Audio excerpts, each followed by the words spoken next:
Hey, my name is Chris Brennan, and you're listening to the Astrology Podcast. In this episode, we're going to be looking at the astrology of September of 2023. Joining me today are astrologers Coppock and Steph Koyfman. Welcome, both of you. Thank you so much. Hey, all right. So first, I'm going to take a look and do a quick overview of the astrology of the month, looking at the calendar. Then we're going to spend about an hour talking about news and other events that have happened over the past month since our last astrology forecast, just sort of catch things up on how the astrology has played out. Then in the second hour, we're going to look at the astrology of September and look forward to the future. So as always, there will be timestamps on the podcast website if you just want to jump forward to different parts of the episode. But otherwise, let's go ahead and jump right into it by pulling out the planetary alignments calendars, which this first one shows where the planets will start at the beginning of the month of September, and then where they'll end up in the signs of the zodiac by the end of September. So here's the other planetary alignments calendar. And our first astrological events of the month is that Venus is slowing down and finishing her retrograde phase, and she's getting ready to station direct in the sign of Leo on September 3rd. Then the following day, on September 4th, Jupiter stations retrograde in the sign of Taurus.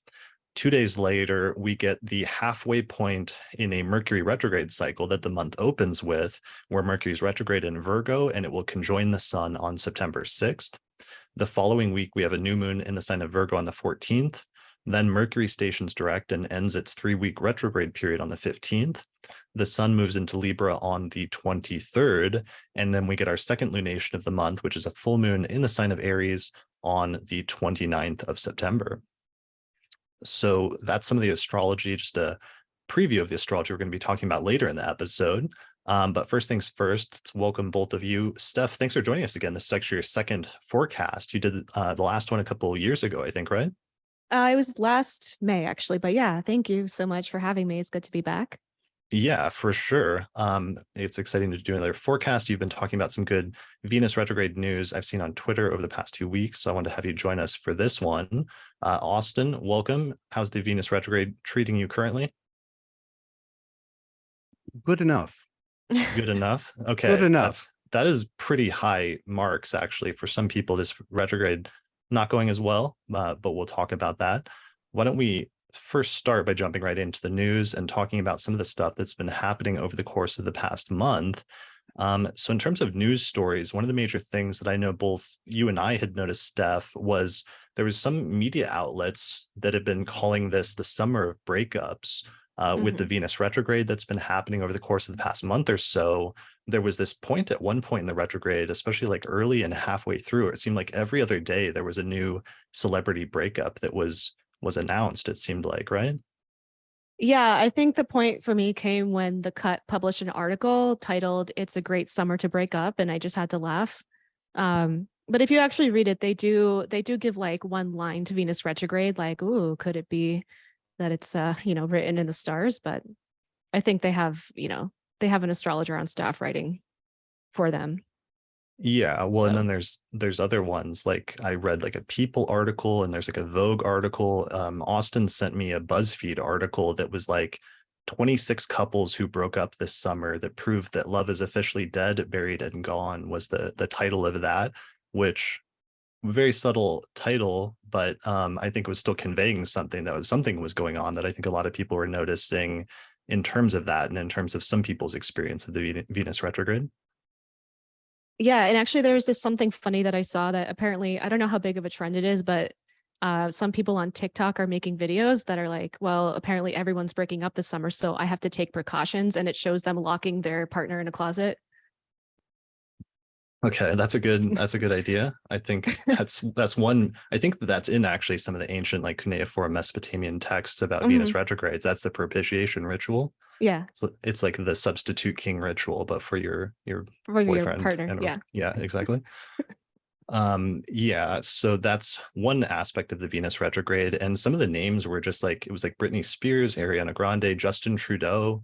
The Prime Minister of Canada split up, Kevin Costner, Natalie Portman, just like long list of celebrities that were breaking up.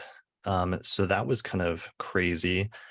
In other news, though, because I think Venus retrograde, even though that's one aspect of things, sometimes it gets a bad rap because there were other people where the Venus retrograde just acts as an important turning point for relationships. And sometimes there were, notable proposals or other things like that that I saw with different friends.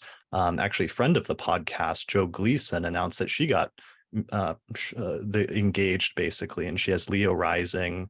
And so this Venus retrograde is going through her first house. So that was like a really, good one close to home. Similarly, Barack Obama was in the news where some like old letters that were written from and that he wrote to like an ex or back and forth with an ex-girlfriend resurfaced, and people were talking about them, which is really notable because he has Aquarius rising. So Venus went retrograde in his 7th house of relationships. And one thing that was interesting about that is it led me to go back and research his past history. And I found that he actually proposed to Michelle Obama the day that Venus stationed retrograde in 1991. And that was this same retrograde cycle. So it was a retrograde that would station in Virgo and then retrograde back into his 7th house of relationships in Leo. So that's a good example, I feel like, or a good one to keep in mind, that even though Venus retrograde can sometimes be challenging for relationships, for some people, it's just a very important turning point in relationships. And it's not always necessarily a deal breaker if something important happens under Venus retrograde. Yeah. Yeah, Also for worth sure. noting is that he's a Leo, like Sun in Leo. Right. Yeah, I have a Yeah. friend who's in Aquarius rising, and this summer she and her husband, like, without going into too much detail, like they're basically just in like phase 2 of their marriage, and it's a good thing. Like they're enjoying themselves. Um, Nice. Good. Well, Yeah. yeah, I mean, the Venus retrograde, as we've discussed pretty extensively, is a journey through the underworld or the deeper parts of a relationship. And if they're hidden deal killers, or there are things that are serious points of friction or conflict or whatever, like those will get revealed. But journeying through, like doing a review of that layer of the relationship, doesn't necessarily mean you're going to find things that weren't there before, right? It's just, if there are things there, then the relationship will have to deal with them, but it doesn't create those things, right? If you look at those stories, it's, oh, blah blah blah, did this a year ago and I didn't know about it, and so then that gets revealed, and the impact of that moves outward, right? But the Venus retrograde most of the time doesn't create, it doesn't create the relationship event. What the Venus retrograde brings is a rediscovery or a review of some problematic stuff or some points of contention. Yeah, for sure. That's a really good point. And I realized like part of the astronomical phenomenon with the retrograde of Venus, and I think one of the reasons why it can sometimes be associated with splits is because in the middle of the Venus retrograde, the Sun and Venus come together and conjoin, but then they immediately start moving in opposite directions. So there's this like wrenching apart motion astronomically between the two of them. Whereas when Venus is direct and conjoins the Sun, what happens is you see these two planets literally running in parallel for a period of time, moving in the same direction in the zodiac, almost at the same pace for a while when Venus is direct. But it's really the retrograde one where they're sort of like come together and at a cross point, but then they end up going in opposite directions. yeah, I heard your description of that when you recorded with Kira. Like I listened to a bit of that, and like that was really something really clicked for me when you said that. Yeah, well, I feel like I've done all these Venus retrograde episodes this summer. I feel like it's been the summer where I've come to a much deeper understanding of Venus retrograde than I had before, especially doing that episode on Anana with Demetra and just showing that in the very, very earliest strata of our astrological tradition, at like 2000 to 3000 BCE, they had these myths that encoded really important astrological information about things like the Venus retrograde cycle. And when we just put some of that down and just started to understand the astronomy better, it started to make sense of some of the events we were seeing in the world around us in terms of some of the different news stories and other things that were happening this summer. Yeah, did you feel like you got any new insights out of this retrograde, Austin? I, I've been a student of the Venus retrogrades for some time. I definitely understand this one, right? And that's important because this is one of five, right? And this has Right. happened before, and this will happen again. We discovered quite a bit about how many people were linked to this and what the themes tend to be. I had a pretty cliche event recently with the Venus retrograde in my second, right? So it's Venus retrograde in the single sign represented by a cat. And so I've had two super sick cats that cost a shitload of money, right? Because we had to take them to like a kitty hospital, and it's double cats and they're both miserable. And I have to give them pills. Cats really like it when you force things into their mouth. That's, pro tip for anybody who's thinking about getting cats. They really like that.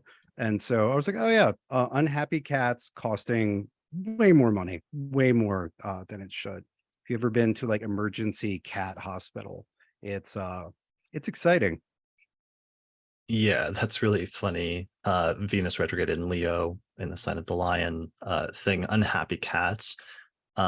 Speaking of unhappy cats, that actually reminds me, one of the Venus retrograde things recently was, the Venus retrograde in Leo was in Trump's first house, and then that mugshot came out of him not looking super happy. And I just thought there's something very literal about that, of a Venus retrograde in a person's first house, Mhm. and like a notable news story about their appearance, about a photo being taken of them, and that's a news story in and of itself, is a very literal manifestation. Yeah, and with this Venus retrograde in Leo having so much to do with visibility and invisibility, and therefore lighting, right? Like what's seen and can't be seen, right? A mugshot is generally, I think we could agree, is unflattering light. Mm, Both the implications as well as, I think, the lighting setup isn't great. People tend to not get their angles sure. during mugshot.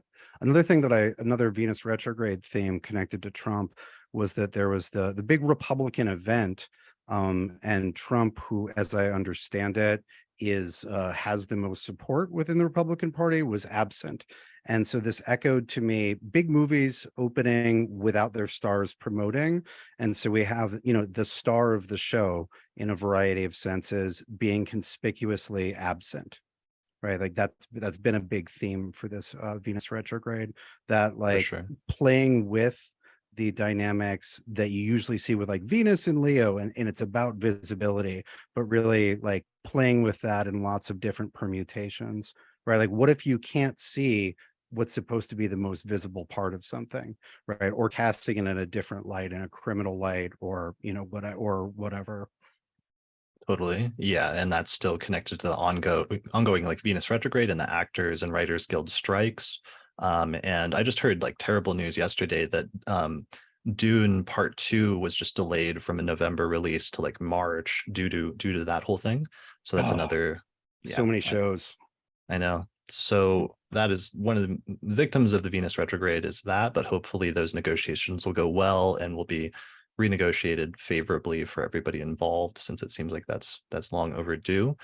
In other news, Chenny, who I just had on the show for the last episode, recently referred to this as the summer of women as well. And there was a post that either she or somebody shared on Instagram from an account called Elvest for like women investing. And it was calling this, quote, the summer of women causing economic earthquakes, which I thought had a very Venus retrograde in Leo square Uranus vibe. And cited in that were things like the huge Beyonce and Taylor Swift concerts that were just drawing huge numbers of fans, as well as generating revenue, obviously.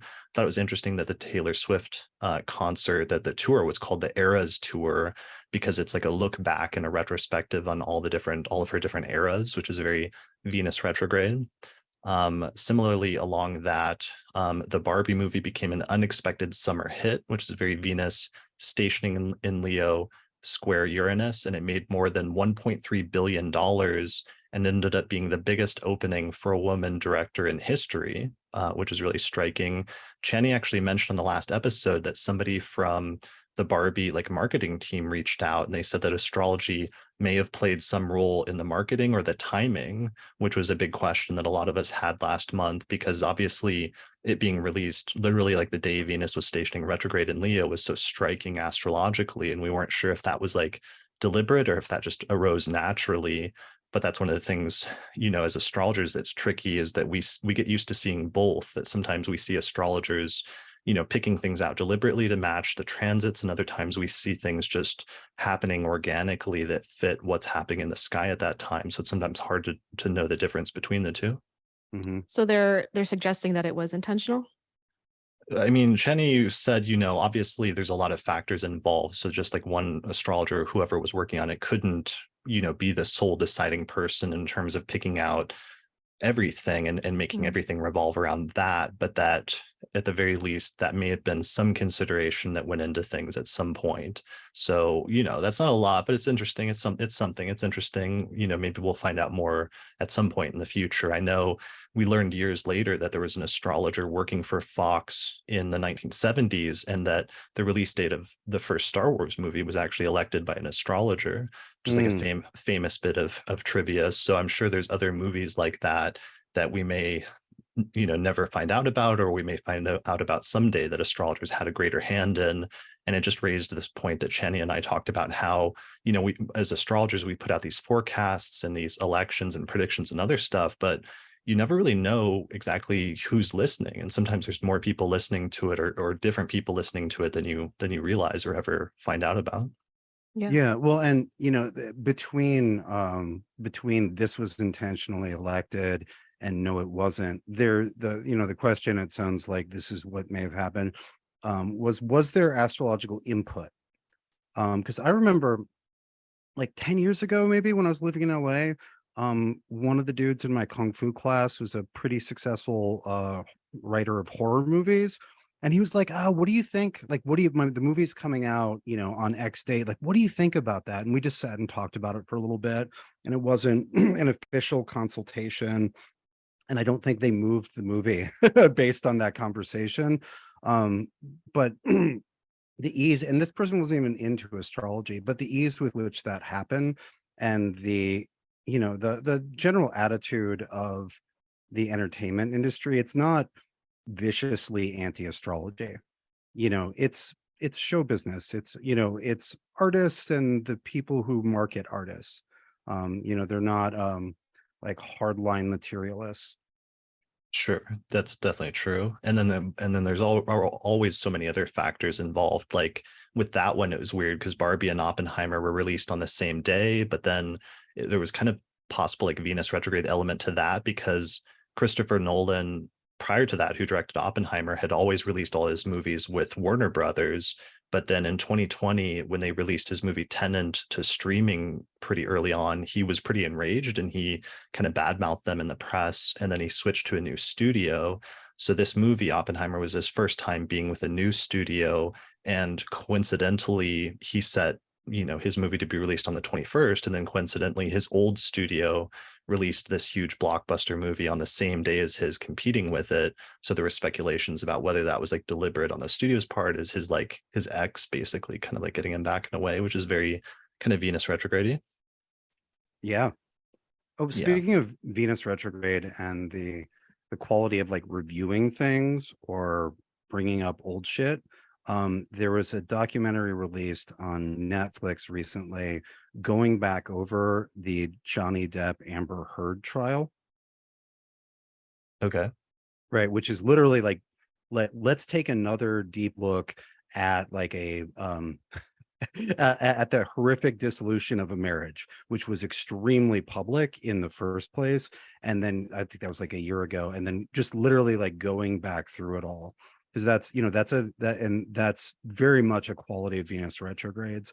Sometimes it's going through a really intense thing, but similar, or very often it's going back over something, like going to that under layer, and then being like, oh, there are all sorts of unresolved feelings about this, and we have the that sort of Venus retrograde cliche of rethinking old relationships, and sometimes people going back to people they were with before. Yeah, or like exes reaching out to you. I've seen like a bunch of those on Twitter and social media. Interestingly, sometimes from relationships that ended 4 years ago, I kept in my research this summer seeing a bunch of fours coming up in addition to the eights. And I later realized that that's because of the synodic conjunction with Venus. That's the halfway point. So if Venus made a retrograde conjunction with the sun in the middle of August this summer, that means exactly 4 years ago on the almost the same day, Venus made a direct conjunction with the sun. So there's sometimes connections, not just in 8-year increments, which are very obvious with the retrogrades, but also in 4-year increments. Yeah, and also just something I thought of when you were talking about the Oppenheimer movie, like there was kind of like this meta thing happening with the X.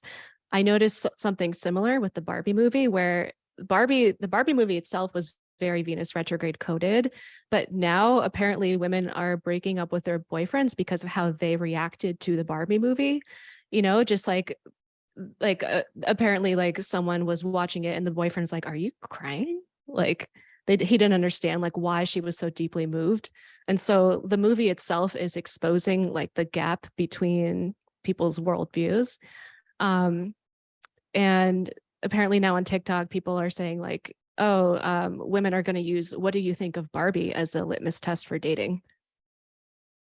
Yeah, well, I saw a lot of that too, because sometimes I know like Lisa saw it and she said afterwards that she went into the theater and there was this like older couple and there's like this woman, she was like decked out in pink. And she was all excited. And then there was this older guy, her husband she was with, and then Lisa was sitting there. And then halfway through the movie, she heard the husband like snoring in the middle of the movie.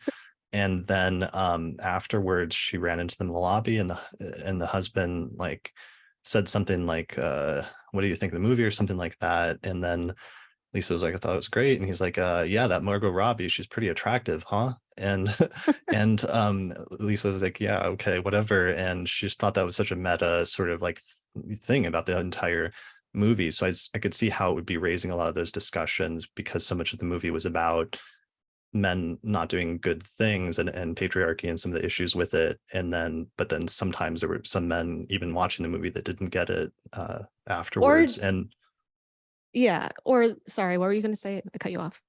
no, Yeah. that was pretty much it. I was also going to say that like even if even beyond the issue of like not understanding why that movie might be moving or significant to a woman, there are men who like, you know, just can't be bothered to, you know, just sort of feign interest for a couple hours to watch a movie that might be important to their partner when probably their girlfriend sat through all three of the Godfather trilogy with them, you know. Right, for sure. And I think that was the biggest thing is like, that movie was definitely driven by women. And that was one of the reasons why it was such a huge success. So there's something notable about that, this summer that really stands out. Um, yeah, so that was the Barbie movie and Oppenheimer. I wanted to mention briefly. No, actually, I won't. There's another Oppenheimer fact, but I'm going to skip that. There were some scandals and controversies with the Venus retrograde, of course, as with any Venus retrograde. One of the ones that's ongoing right now is that the women's soccer team from Spain won the World Cup on August 20th, but the celebrations were marred in a controversy when the Spanish Soccer Federation's chief, who was a man, gave an unsolicited kiss on the lips to the star player of the soccer team, on the women's soccer team, named Jenny Hermoso. So there was a bunch of like drama and controversy that ensued. And right now, the entire soccer team is now saying they will not play unless this guy resigns or is removed as the head.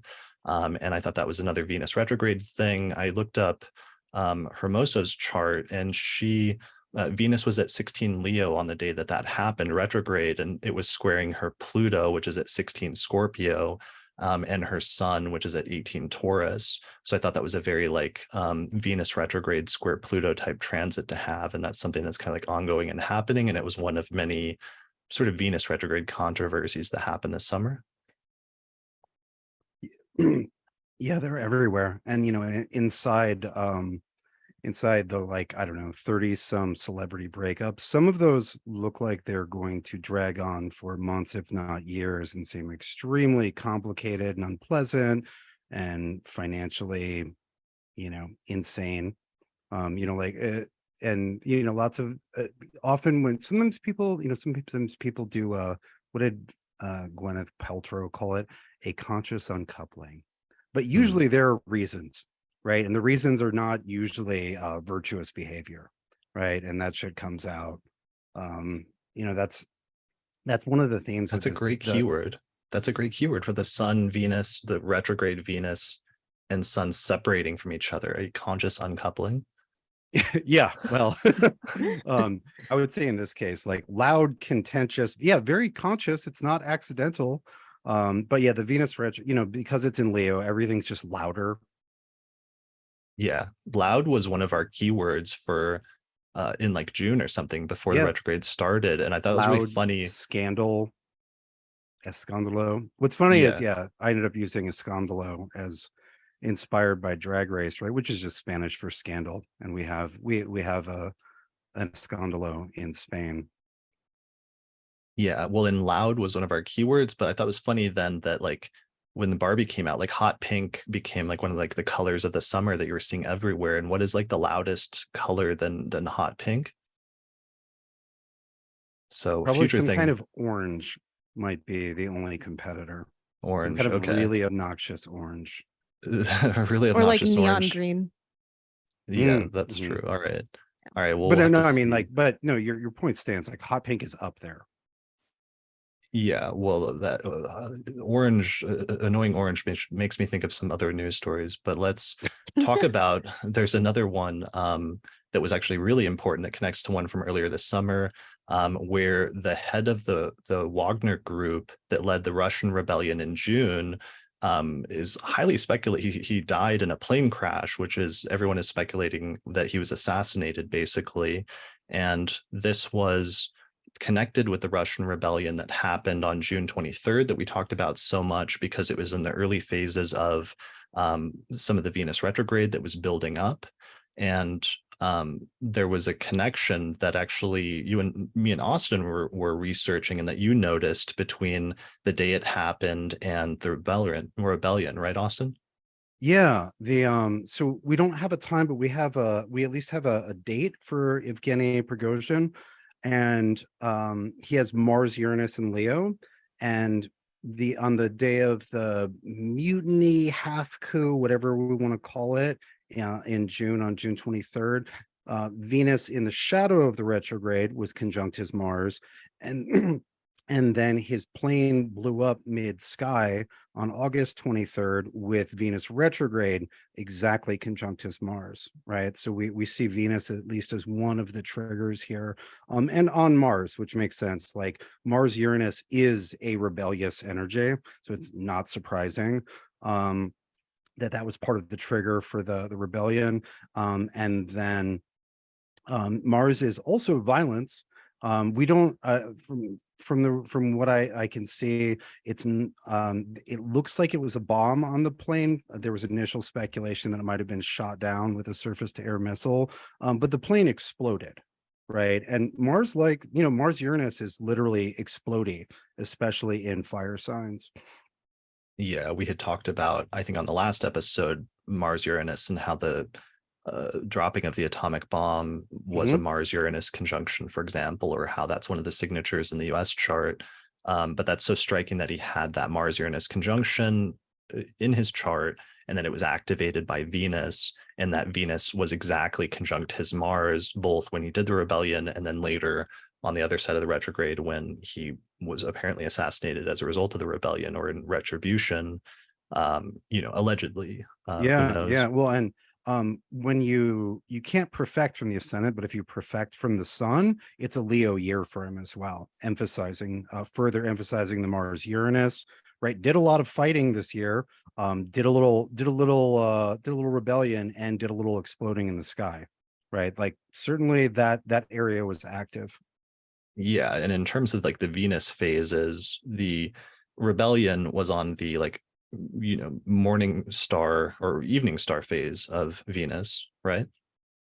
Yeah. The evening star descending rapidly into the west, right? Like just plummeting towards the old underworld, but not there yet. It was a good example of how it's like sometimes Some events happen earlier in the early portion of the Venus retrograde when it's in the evening star phase, and then sometimes the result or the outcome becomes manifest later on the other side of the retrograde when it's a morning star.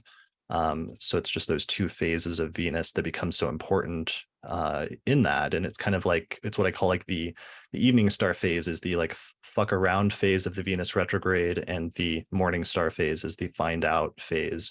In some instances, not always, but in this instance, I feel like that's kind of what we're seeing here. Well, I mean, if we were just like doing, if you're doing transits for Prigozhin, you're sitting down with him and be like, okay, so this Venus retrograde is going to be kind of a big deal.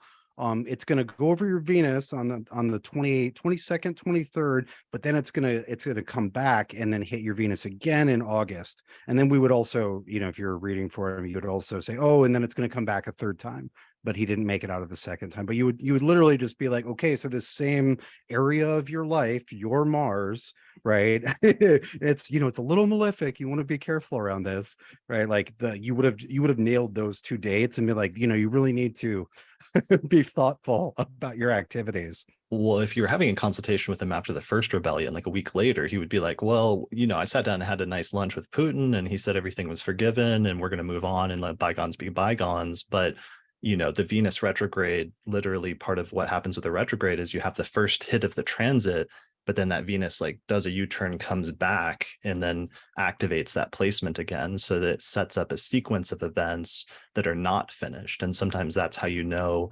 with a retrograde, if an event happens towards the beginning of it, that's not the end of the story, that there's something still that is left unfinished until that retrograde is complete, which is good advice for Venus retrogrades. Going to become relevant in this forecast for the Mercury retrograde that's just beginning as we're recording this episode as well.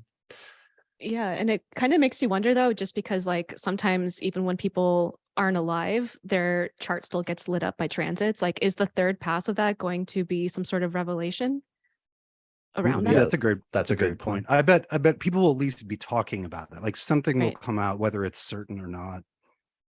So let's pay attention. We'll keep an eye out for that when Venus gets back to like 13 or 14, 15 degrees of Leo, which will be about mid-September. Yeah.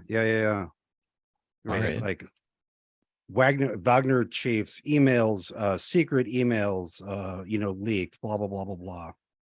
Right. Yeah.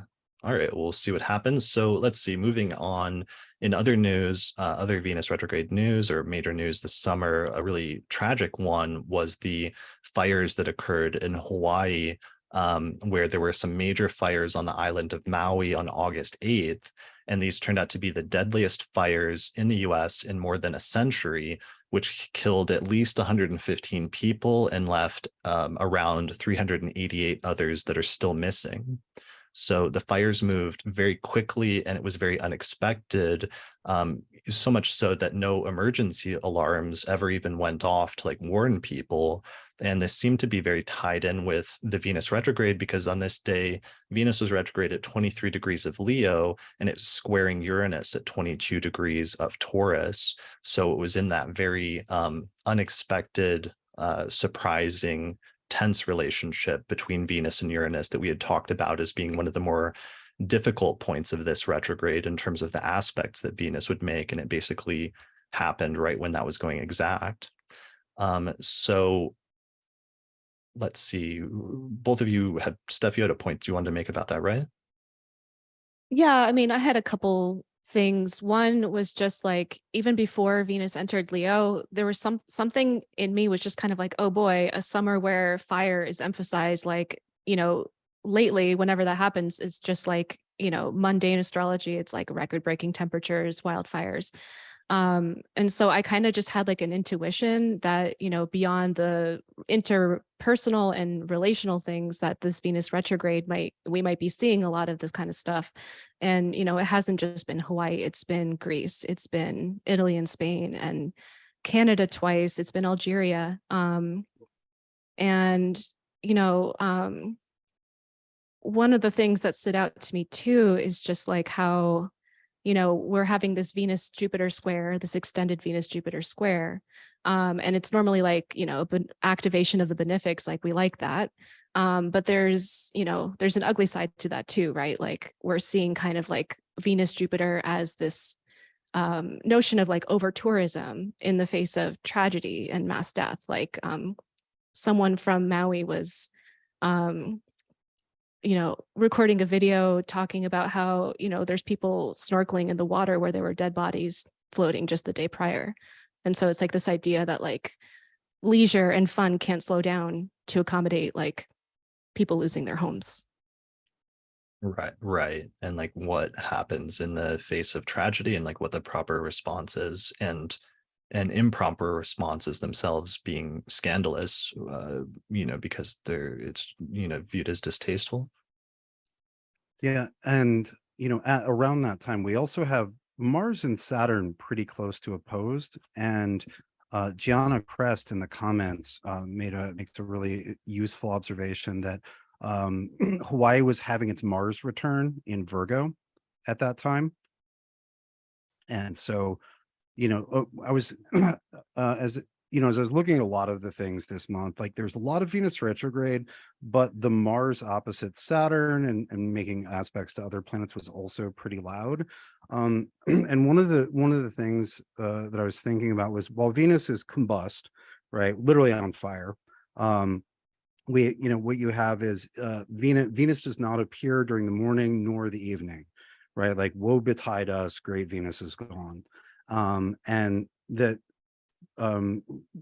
what usually Venus plays this role of balancing Mars, right? If Mars burns things, Venus has a cooling, moisturizing property, right? Venus is like, oh, like, Venus puts the salve on the wound or on the irritated skin. When Venus is in the underworld, right? Venus is not here handing out salve, not making things better.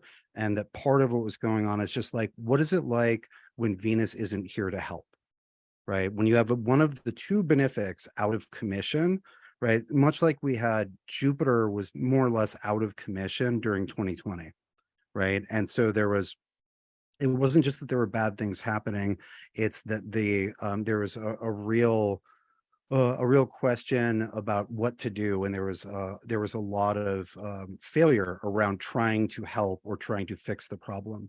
And as I understand it, there was a lot of mismanagement around the Maui fires, right? That there's just sort of no mercy, right? If Venus usually provides like mercy, like a silver lining, et cetera, like without, being without relief or being without that Venusian balm. Like, what do things look like when there's no Venus to help? Yeah, for sure. There was an astrologer from Hawaii named Daisy Finch who sent me a write-up about this to help me understand some of the astrology and what happened a little bit better. And I just wanted to read part of what she wrote me.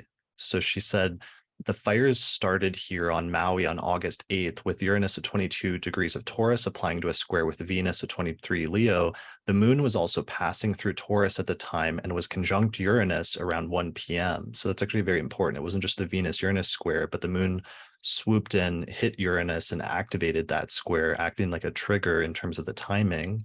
So she said there was a wind advisory in effect that day, but Maui was a windy island, so it was a normal day for the most part. When I woke up, I got the news that the fire had started nearby in Kula. As the day went on, a new fire started approximately every 30 minutes in different locations all over the island, and it was intense. Kula and Lahaina ended up having the fires with the most destruction. There were gusts of wind up to 67 miles per hour the day from Hurricane Dora, which was approximately 490 miles away from the Hawaiian island. It was considered a dry hurricane here in Maui because we got the wind, but no rain, which is very rare. There were no hurricane warnings in effect. And usually when a hurricane is that far away, it doesn't affect the island weather very much at all. She goes on and says, we started like a normal day. What started like a normal day ended up being one of the most tragic days in modern Hawaiian history. The Lahaina fire is the deadliest U.S. fire in 100 years. Approximately 2,200 structures were damaged, 2,170 acres burned, 4,000 people are in need of shelter. I wasn't expecting much from the Venus-Uranus square, but it coincided with this shocking, unexpected event. In hindsight, things do line up astrologically just in ways that we wouldn't have imagined. But wildfires seemed like a very fitting event for Uranus and Taurus. And during an event such as this, where people have to flee their homes or completely lose their homes and family, it becomes glaringly obvious what is of true value. I always think of values and connection when it comes to Venus. For those of us surviving the fires in Maui, there's definitely a reassessment of the things we value. This seems very fitting during a Venus retrograde. And in the days following the events, I was contacted by every person in the world who cares about me, including family I hadn't been in touch with for years, past friends and lovers, to see if I was okay. And every person on Maui here had the same experience. There were connections to people from the past, along with new connections that were unexpected, that came as a result of the events, people in community coming together to help. So I wanted to read that because I thought that was an interesting, subtle thing that maybe you wouldn't understand unless you were there, actually experiencing it, but just in terms of the different layers of what's happening and how it might be tied in with the Venus retrograde in ways that aren't obvious at first if you're just seeing the headlines. And I did want to mention also, I asked her what would be a good place to donate, and she mentioned donating to Maui Rapid Response, where 100% of the donations go directly to local families in need. So you can find out more information about that by just going to the website at mauirapidresponse.org. All right, so that was one of the more challenging Venus retrograde things that happened. The last major news story that I wanted to make sure we mentioned is just a couple days ago now, there was a story in the news where Japan dumped radioactive water from Fukushima into the sea. And this I thought was very striking because it goes back to some of the things we've been talking about for the past several months of Saturn and Pisces and some of the weird stuff surrounding water. So the quote from the Associated Press that I thought was interesting, it says, quote, Japan started releasing treated radioactive water from the wrecked Fukushima nuclear plant into the Pacific Ocean on Thursday, a polarizing move that prompted China to announce an immediate blanket ban on all aquatic products from Japan. So I thought this was super interesting. The sun was at 0 degrees of Virgo, which means it just started the first opposition between the sun and Saturn and Pisces that will happen over the next few years as Saturn has recently ingressed into Pisces. So that was pretty striking. And I know, Austin, you've been talking a lot about like the water and pollution and other things coming up, like we talked about in the last couple episodes. Yeah. Yeah, it's just a theme, right? We've had the angry creatures of the ocean. Last month, August, there was a brutal shark attack that was caught on camera in Egypt that made the rounds. And there are a dozen other small things, but like the collective mind is just drawn towards the dangers of the sea these days. And yeah, there's also, I don't know, it's hard to tell how much is a YouTube hole and how much is astrology. But I just keep seeing more and more things about basically like looking at the food, the air, the water, et cetera, like everything is poison, right? Everything is bad for you. Everything, everything. Oh, like actually that's why I have this health problem. Everything is killing you. And that seemed like such a fitting such a fitting such a fitting version of Saturn's this is malefic, this is bad for you, this is poison, but with the universality of Pisces, right? Especially with Neptune and Pisces, like, oh, like the poison isn't, it isn't coming from this one thing, like it's in everything, it's invisible and it's everywhere. Yeah. Poison and fear are classic Saturn things. Thank you, Vandana. For sure. And you, Steph, you had something about Saturn Neptune conjunction that you thought was interesting about that, since that's tied in with all of this. Yeah, I've been doing a little bit of digging into the Saturn Neptune synodic cycle, and I found that it lines up pretty strikingly with just like the climate change phenomenon and like climate change entering mass mainstream consciousness. And so basically like 1988, which was like right before the previous conjunction, was widely considered a turning point in terms of just like the broader public paying attention to global warming. So like that was like the hottest summer on record at the time. And then like a scientist testified in front of Congress that he was 99% sure that global warming was happening. And so basically in 1989, at the exact conjunction, the UN established the Intergovernmental Panel on Climate Change. And so I just thought that that was, I feel like we're going to be seeing more of that kind of thing with the Saturn Neptune as well. And basically like you can find like at the square, at the opposition, there were other big things happening. Like in 2015 during the closing square, Obama brought the US into the Paris Climate Agreement, and then Trump withdrew from it a year later. 2006 at the opposition, Al Gore released An Inconvenient Truth. And then that was also the year that China surpassed the US as the largest carbon emitter. So it's pretty on the nose. Yeah, that's pretty compelling. So this is something, and this is just the very early stages of Saturn in Pisces building up to the conjunction with Neptune. So it's something we would expect to see become intensified over the next 3 to 4 years as that conjunction gets closer and closer. Yeah, as a pivotal time for the human understanding and then response to, right? Right. Because these are all human things. Or lack right? thereof. And so, yeah, no, that's absolutely, yeah, lack thereof, but, or saying nah is totally a response, right? But yeah, that makes a lot of sense, right? Because I mean, probably what gets agreed to and established over the next, we've got almost 5 years left of Saturn Neptune together. Good chance that'll just be what it's like for the next 36 years, right? Until the next Saturn Neptune conjunction. For sure, for sure. All right, so I'm sure we'll see more of that in the future. So we'll keep paying attention to the Saturn and Pisces news stories and Saturn conjunct Neptune news stories. The last one to mention was a few that are kind of like interconnected that we had on our list, but I think might be mentioned as a block. Like one of them, like one of the we were talking about like the 11th house for some of the Libra risings, and one of the like news stories I thought was really fascinating, just seeing different celebrities or seeing different people depending on what house Venus went retrograde in your chart. We were seeing the topics of that house come up within the context of the Venus retrograde. One of the more fascinating ones, which is a very minor news story, but I just thought it was interesting, was the musician Doja Cat, when Venus went retrograde in her 11th house, because she has Libra rising, so Leo is her 11th, she kind of like lashed out or pushed back at her fans and ended up alienating a bunch of her hardcore fans. And it led to a ton of people like unfollowing her because she said she like didn't want her fans or didn't need them or something like that. What was, you followed this, right, Steph?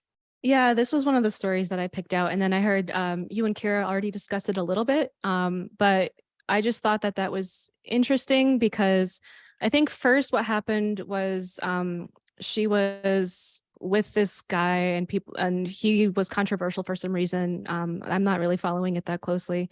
So some of her fans were kind of like, oh, you shouldn't be with this guy.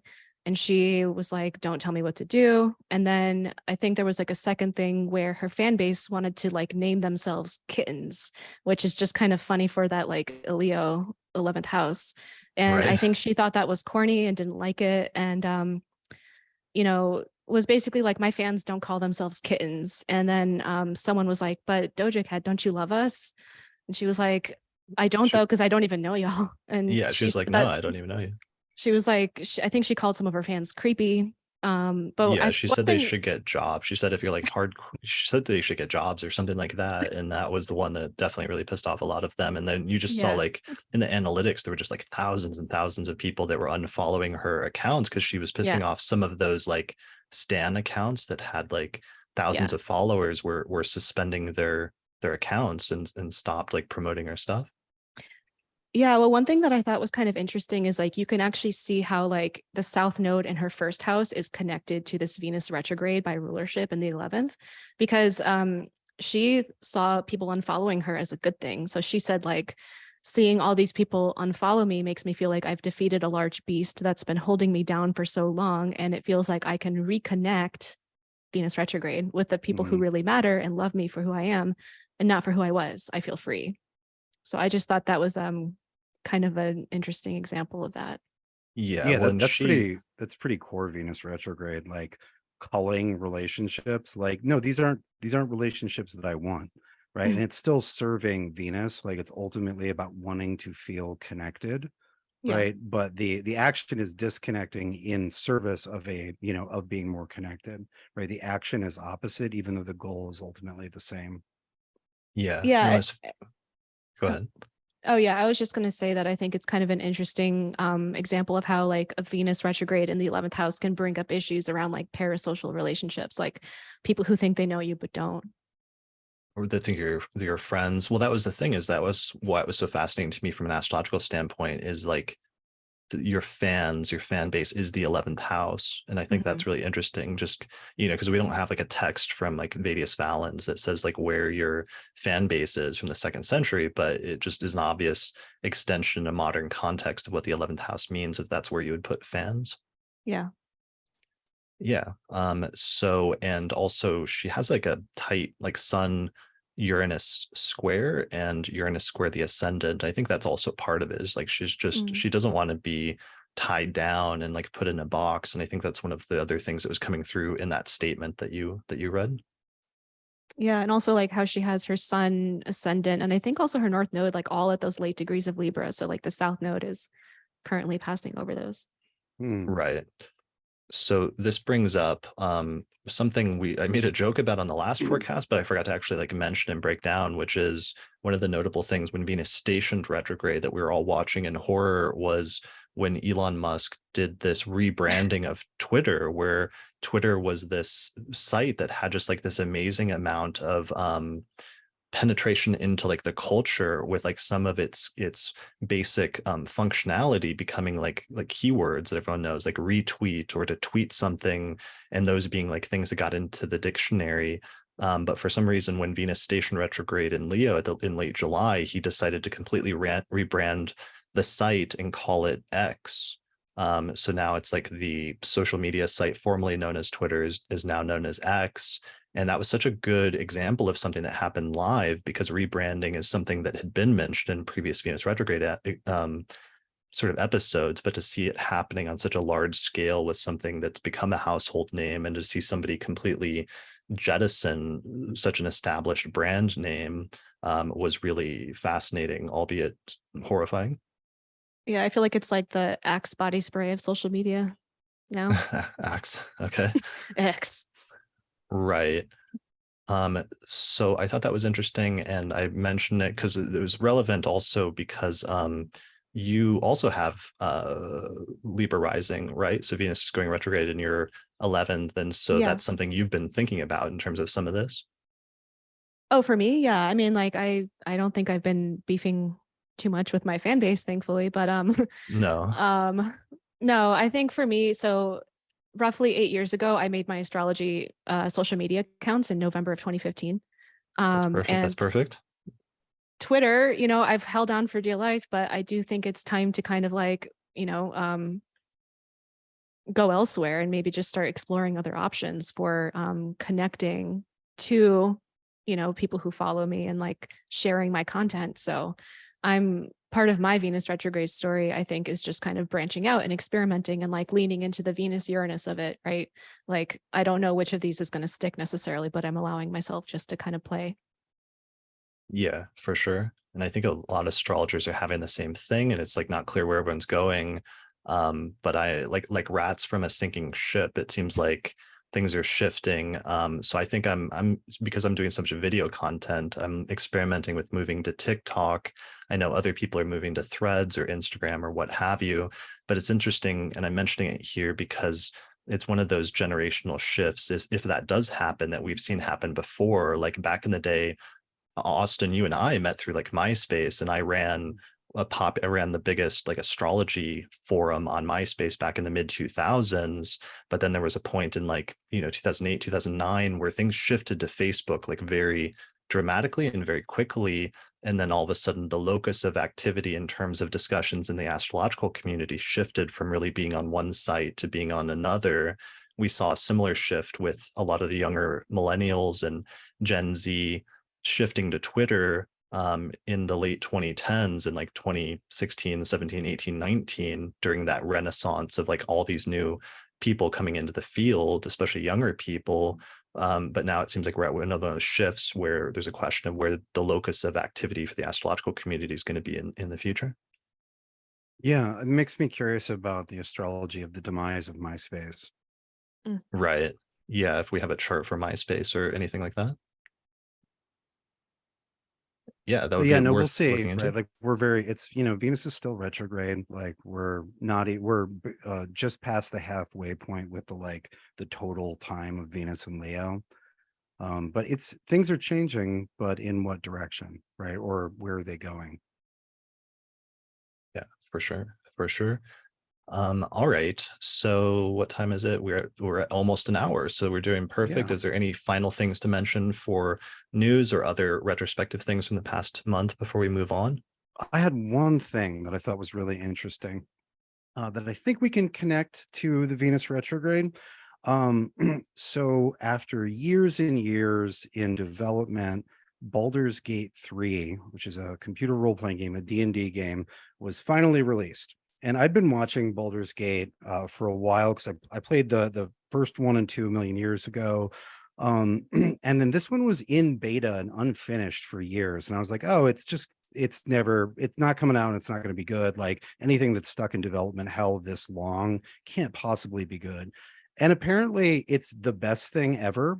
It's gotten extraordinary reviews, et cetera, et cetera. This isn't the Venus retrograde part. I guess part of it is it's a surprise. Oh, actually, they were taking that time to make it good.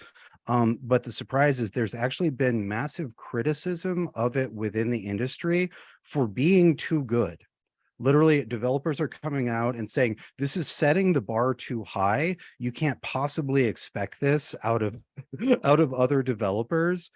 It's unfair how much better this is than everything else. Like literally being angry about this and posting about it, lots and lots of people within the industry.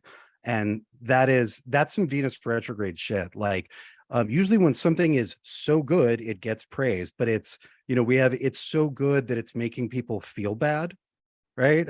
Right. They're like that. Look at, but think about, when you were developing this game, why didn't you think about how that would make me look in my development company, right? It's so funny. And it made me think about larger Saturn and Pisces themes, right? Because one of the things that I went on and on about with Saturn and Pisces was that it's this time where we get really high watermarks for culture and entertainment, especially around immersive fantasy worlds, right? So Baldur's Gate 3 absolutely checks that box. A lot of people are calling it like once in a decade thing. But that was connected to me with what's going on with a lot of Hollywood outside of the stunning success of the Barbie movie. A lot of big properties are like Star Wars, Lucasfilm in general. A lot of things are not making the money they're supposed to, and it clicked for me. And I was watching something that was talking about, well, maybe the money will go to more independent creators, that they allocate capital more efficiently than these like giant bloated studios.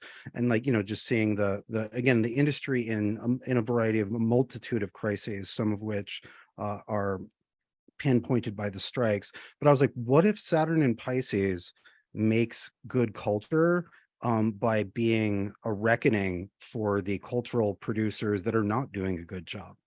I just looked back at the Saturn Pisces points in time, be like, oh, well, there's good stuff here, right? And again, another Baldur's Gate 3 is apparently a high watermark for fantasy. But I didn't think of it. I didn't think of the negative part of Saturn. I just said, well, I guess that happens. But it's interesting to think that it might be creating good culture by being Judgment Day for bad creation, right? Maybe less the carrot and more the stick, right? Both of which are motivating. For sure. That's really good thoughts. I like that. And I'm sure we'll see a lot more of that come up over the next few years. Yeah, I mean, the only thing better than more good stuff is less bad stuff, right? And both together is a godsend. That's true. That's good. I like that. That's a good synopsis. All right, cool. Well, I think that's it for the news section. Oh yeah, I meant to mention the astrologer from Maui named Daisy Finch, who sent me that excerpt earlier. Her website is blackpearlastrology.com. So thanks to her and shout out to her for sending that. I really appreciate it. Yeah. I had a couple other examples of Venus retrograde that I thought were kind of silly, but there's that one viral video that's going around that's satirizing like every Eurodance song from the 90s by a comedian. His name is Kyle Gordon, and I think it's called Planet of the Bass. So I actually thought that was a good example of Venus retrograde because it's this callback to previous trends, but the lyrics themselves are completely nonsensical. Like it's just this total hodgepodge of aesthetic. And I thought it seemed to be specifically referencing pop culture from 1999. So like that was a previous Venus retrograde in Leo year. Yeah, it had a very 1999 feel. It did. And there's this whole sequence where like the original woman, the Biljana, was replaced a couple times with like other women. But then in the official music video, like the original one comes back, she's resurrected. And she's depicted as this like beautiful space goddess who decides to descend into the human realm. And there's like this scene of her deciding to become the human, yes or no. So I just thought that was like a little bit Inanna, yeah. Coded. Yeah. And then, yeah, exactly. And then the other one, the reverse aging billionaire that's in the news lately. I think his name is Brian Johnson, who has been getting attention because he spends $2 million a year on his anti-aging regimen, only to look exactly his age or older. I just thought that was a little bit funny because he's got Sun and Saturn in Leo. So this is part of his own Venus retrograde. He's being worked by Venus retrograde, and all of these people are kind of going like, man, like you're spending all this money to look younger and you look like you're 60, man. Right. Well, he's doing like wild stuff, like taking his swapping son's blood. He's taking like vials of his son's blood and like injecting himself with it. So it's like, yeah, he's not just like, I don't know, wearing makeup or doing something minor. It's like he really does not want to age. And when you posted his chart, like I laughed because that was so perfect. It was like a Sun Saturn conjunction in Leo. And yes.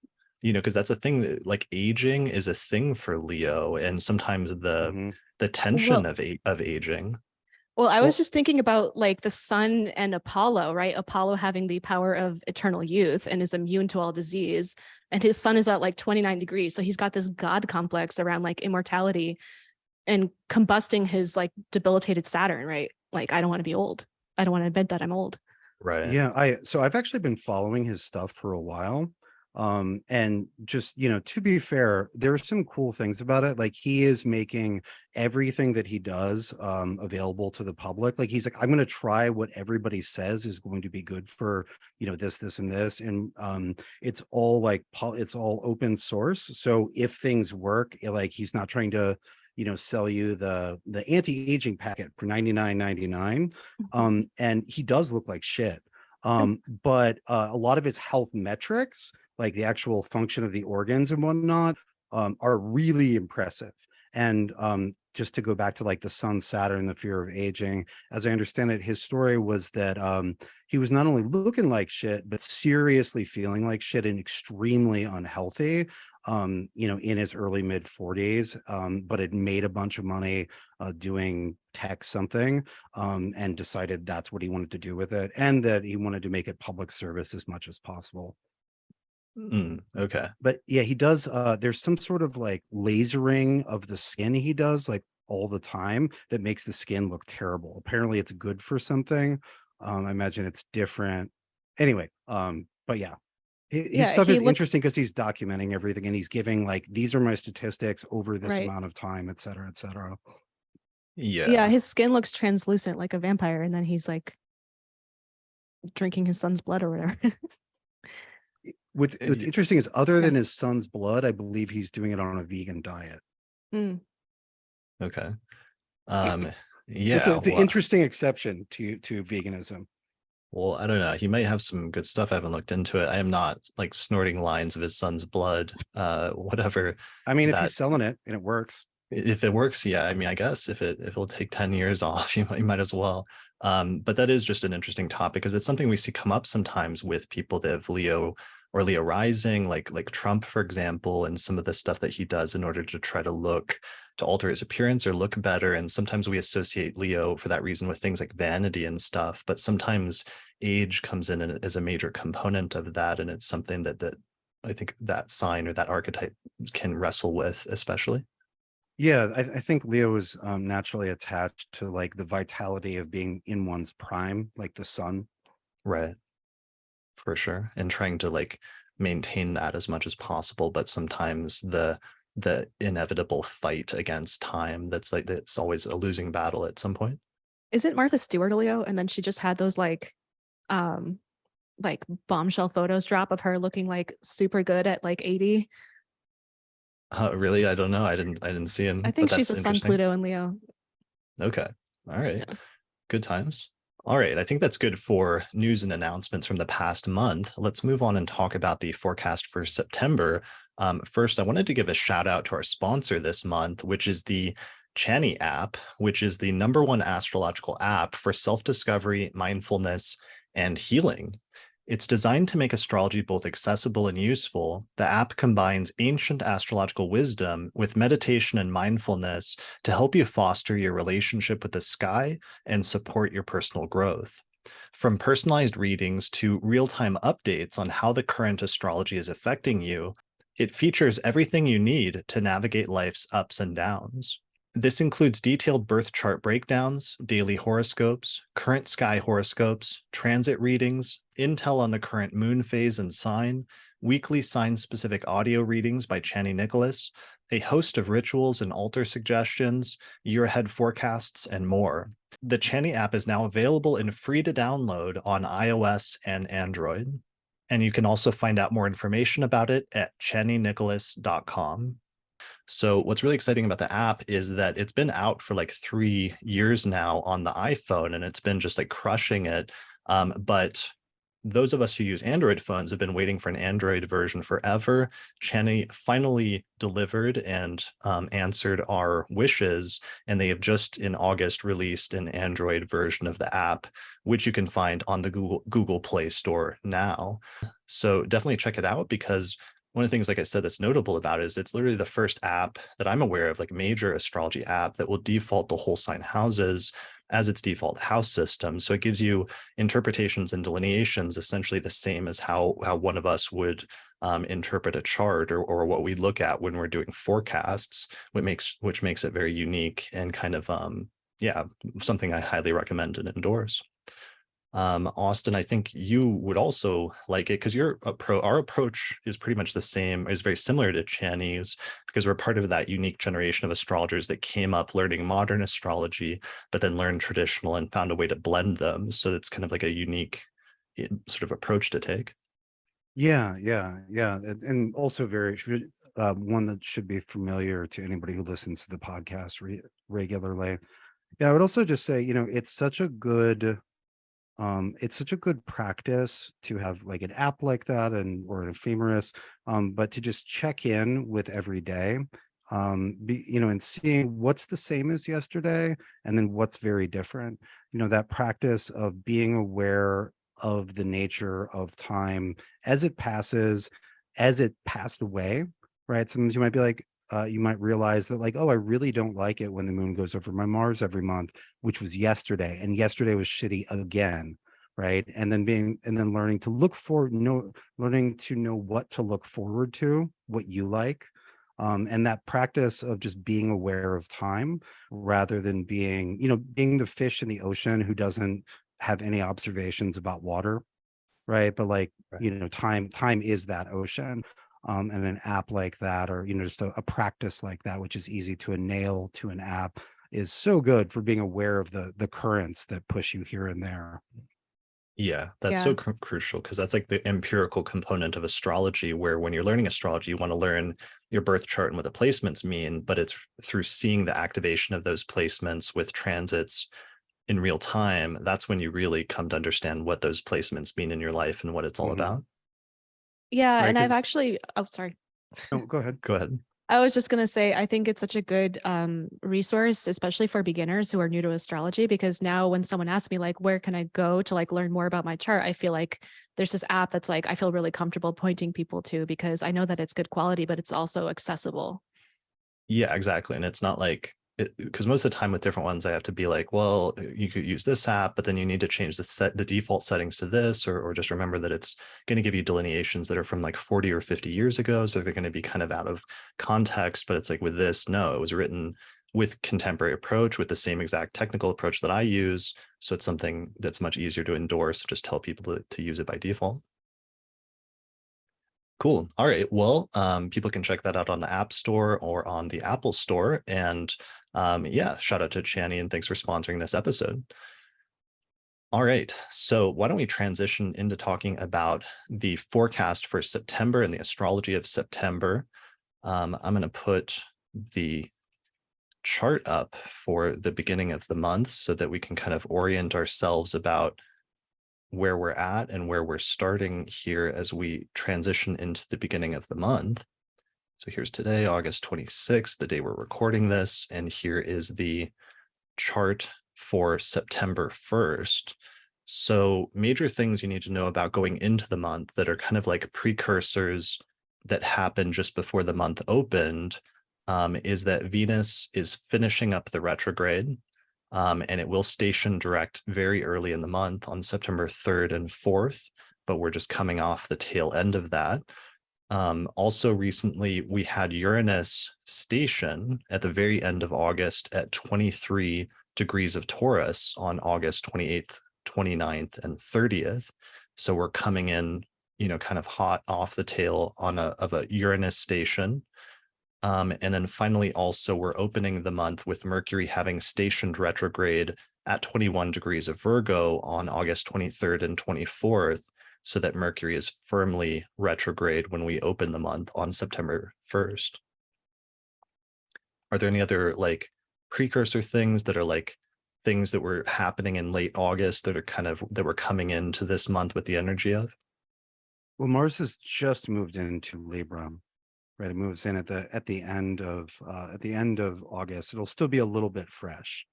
Yeah, that's a really great point. So literally tomorrow, from when we're recording this on the 26th, it's going to ingress on the 27th, and it will only be at 2 degrees of Libra, or 3 degrees of Libra by the time September 1st rolls around. So that's a huge shift, getting out of that whole Mars and Virgo phase that we've been in for over a month now, and moving into a month or so of Mars and Libra. All right. So where should we start? We've talked a lot about Venus retrograde. We do have, our first major astrological thing that happens this month is that Venus stations retrograde on the 3rd. It stations direct. It ends its retrograde and stations direct at 12 degrees of Leo on September 3rd. And virtually at the same time, on the 3rd and 4th, Jupiter is actually stationing retrograde at 15 degrees of Taurus. And it's pretty closely square Venus. And we see the moon actually swoop through the sign of Taurus on the 3rd and 4th and conjoin Jupiter and square Venus at the same time. So one of the major things is like we literally open September with Venus stationing direct and ending that 40 days and 40 nights of the retrograde period, which I think is one of the most notable things about the early part of September and main signature. Yeah, absolutely. And it's a Venus stations less often than any planet except for Mars, right? And so like there are two ways to look at it. One is now we are 2/3 the way through the larger Venus retrograde cycle, which began in June. So we're beginning the last third, right? Venus fell from the sky, did 40 days in the underworld, and is now emerging to walk through the same terrain again, right? So it's the same issues, but having gained some depth, nuance, changed some things, et cetera, et cetera. And so that's it as a phase. But then as a moment, right, it's a reversal of motion. And so these like turnabout or pivot moments often show you, like they literally show things turning around, like, well, it was going like this and then it finally turned around. And some of that will be done as I say, regardless of what you're trying to do. But then there's also, when the Venus retrograde cycle for you is very volitional, where it's been about stuff that you've been doing and choices you've been making. It's a great time to pivot, right? If things are sliding in a direction that you haven't liked, to schedule a turnaround, right? I'm gonna, that it's that energy of like, okay, let's turn this around and start heading in another direction. That's a great point, because there, especially that Venus during the retrograde is not just moving backwards, but oftentimes there's this looking backwards orientation to the past. And so one of the things that's happening now is that period of looking back into the past is over. And now all of a sudden our gaze turns from looking behind us to looking forward into the future and starting to plan of what it's going to take to start moving forward into the future after whatever we've learned or gained from the past couple of months of Venus being either retrograde or in its pre-retrograde shadow period. Yeah, the looking towards the difference in time orientation is really big there, right? The looking at the past, or and with the Venus retro, during the heart of the Venus retrograde phase, there's often such an intense present that it's hard to look at the future. But that direct station, which correlates with Venus, obtaining some nice visibility in the morning, it's very forward looking, right? It's like, okay, so based on all that you experience and the changes made, like, where are we going, right? And how do we get there? And who am I? If there've been, significant internal changes, like, so who am I going forward, right? If I didn't want to be the person who was doing this, and I didn't like this, and I made these changes, but who am I going forward, right? Moving away from negating a negative to, okay, so now that we've negated what we don't like, where are we headed? What are we moving towards, right? Yeah, especially after whatever choice was made during the retrograde, because I realized a lot of the retrograde for many people was making a choice about something. And now the implications of that choice or the consequences of that choice have to be assessed from the things that were made earlier in the summer. And that's one of the things I like about, in this instance, with Venus stationing direct with that close square from Jupiter, which is overcoming it with reception from Taurus, is that it almost feels like a positive for many people sort of resolution to a lot of the retrograde drama or choices or looking back phase that happened, that now we're not just starting to move forward and look forward to the future, but there's a sense of hope and optimism and maybe perhaps confirmation that for many people that whatever that choice was that was made, that you made the right choice, or that at least you made the choice that was right for you. And now it's time to move forward. Yeah, with Venus applying to go ahead, Steph. No, say what you're going to say, then I'll follow you. Oh, I was just going to say, with Venus, Venus's direct station has Venus applying to an aspect to Jupiter again. And so even if the, choices weren't ideal, right? But being able to see the positives, see the benefit, be like, oh, but, even so, I can do this, this, and this. Like, the future holds these, these opportunities or possibilities for growth, enhancement, enrichment, et cetera, et cetera. Yeah, I had kind of a similar read on things. I think like with the Jupiter thing, like that's actually one of the things that stood out to me about September in general. It's like the month of Jupiter coming through with the assist. It's overcoming Venus by square. It's overcoming Mercury by trine. It's overcoming the sun by trine. So even though like Jupiter is stationing retrograde, it's like doing all these good things for other planets. And Jupiter is actually like freshly in its own bound. So like this is the first time since Jupiter entered Taurus that it's gained any amount of like essential dignity. And so with like the Venus stationing direct, it feels so different than the way the Venus retrograde started, like I think obviously like everyone's mileage will vary, but I think this is kind of like showing that like a lot of us are going to be feeling pretty good about where things are. Like there might be some sort of delayed gratification coming home to roost. There might be some sort of like reward for our trials. So I think even if it's not like a happy ending, quote unquote, I think kind of what you were saying, like we're going to be feeling pretty okay with where things landed. Yeah, like this is workable. Like this is doable. Right. Right. Yeah, there's a path forward.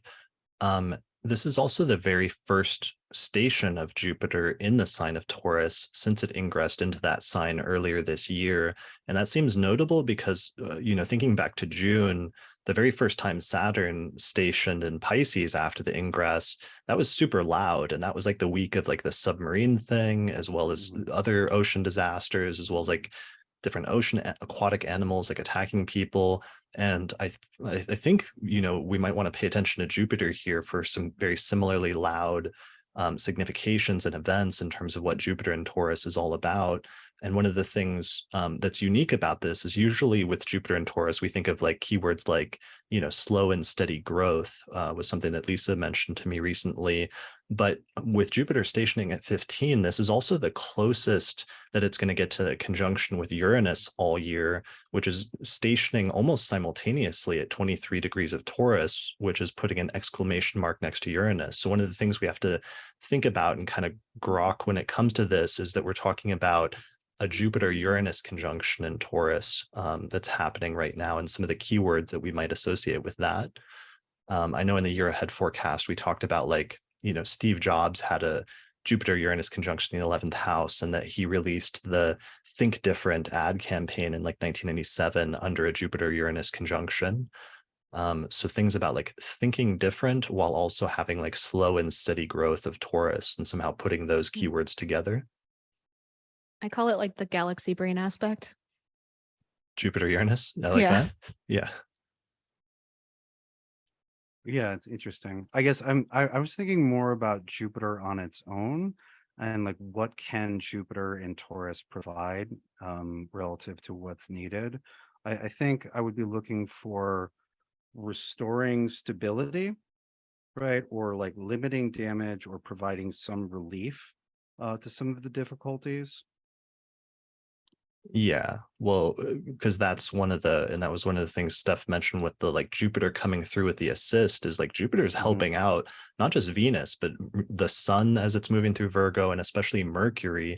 As Mercury's going retrograde through Virgo, we get 2 trines between Mercury and Jupiter this month. So even though we have a Mercury retrograde, which otherwise, we're going to see some like tech issues, we're going to see some having to go back and revisit old written contracts and things like that.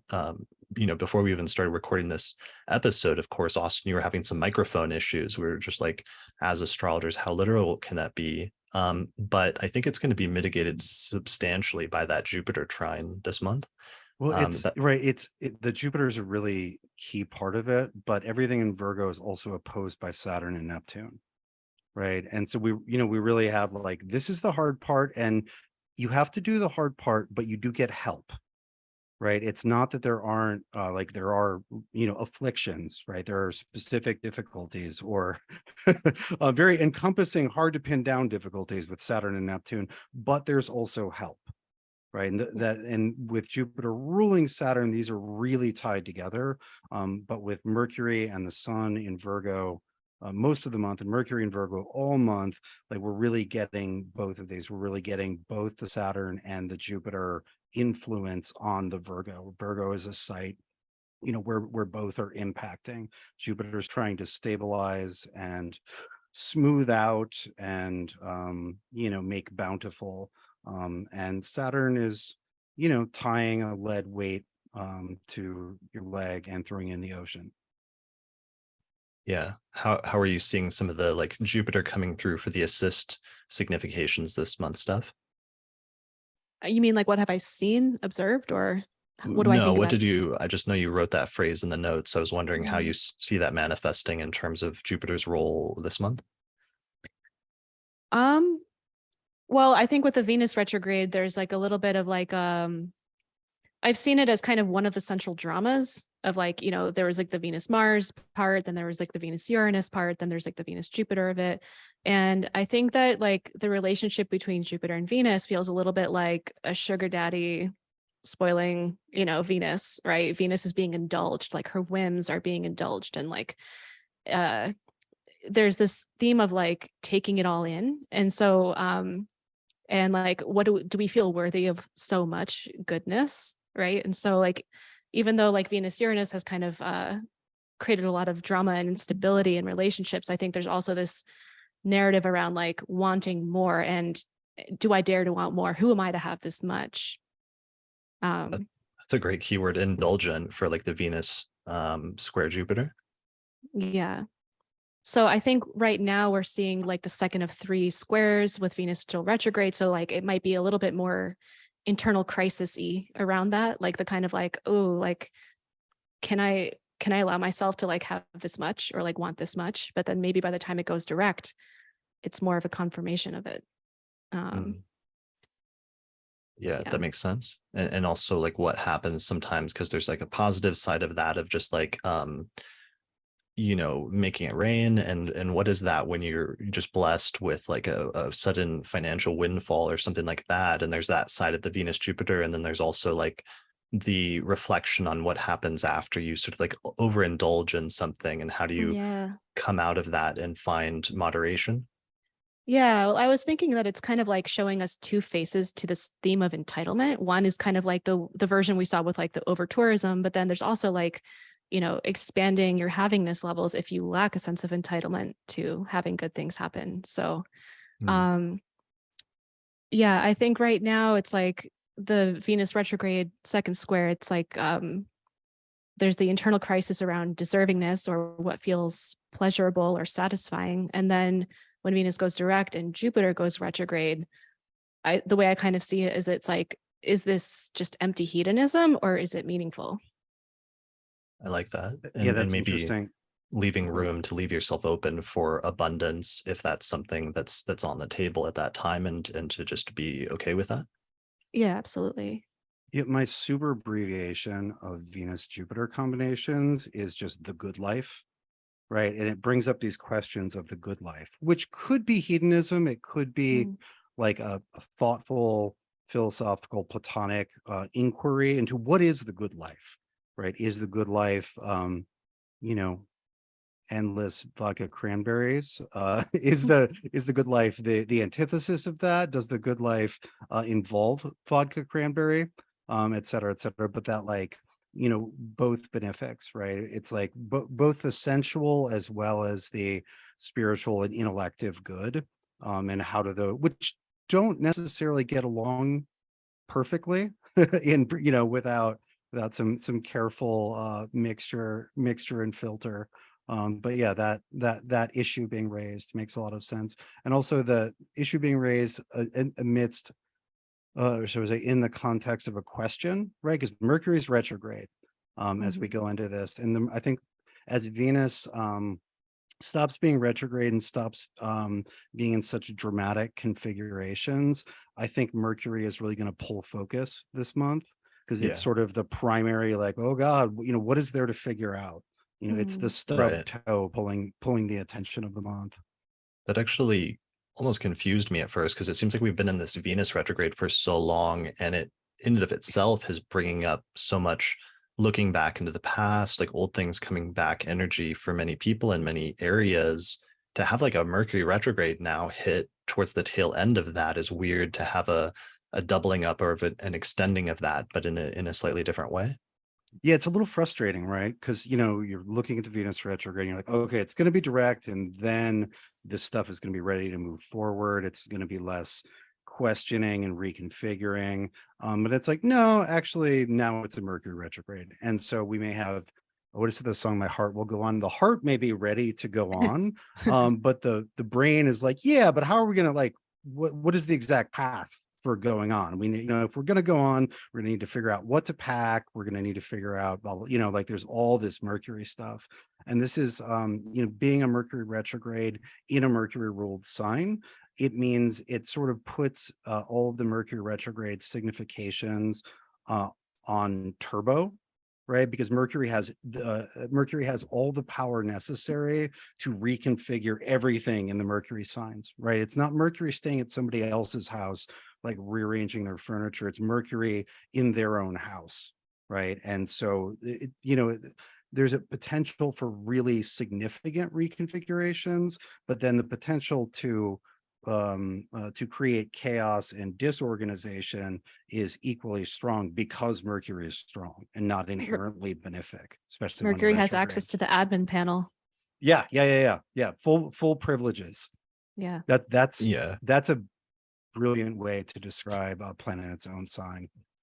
Well, it could also be like happening in two completely different areas of life because they don't witness each other, right? Leo and Virgo. So like maybe your Leo house is like getting ready to move on, but like something in the Virgo house is going down now. Right.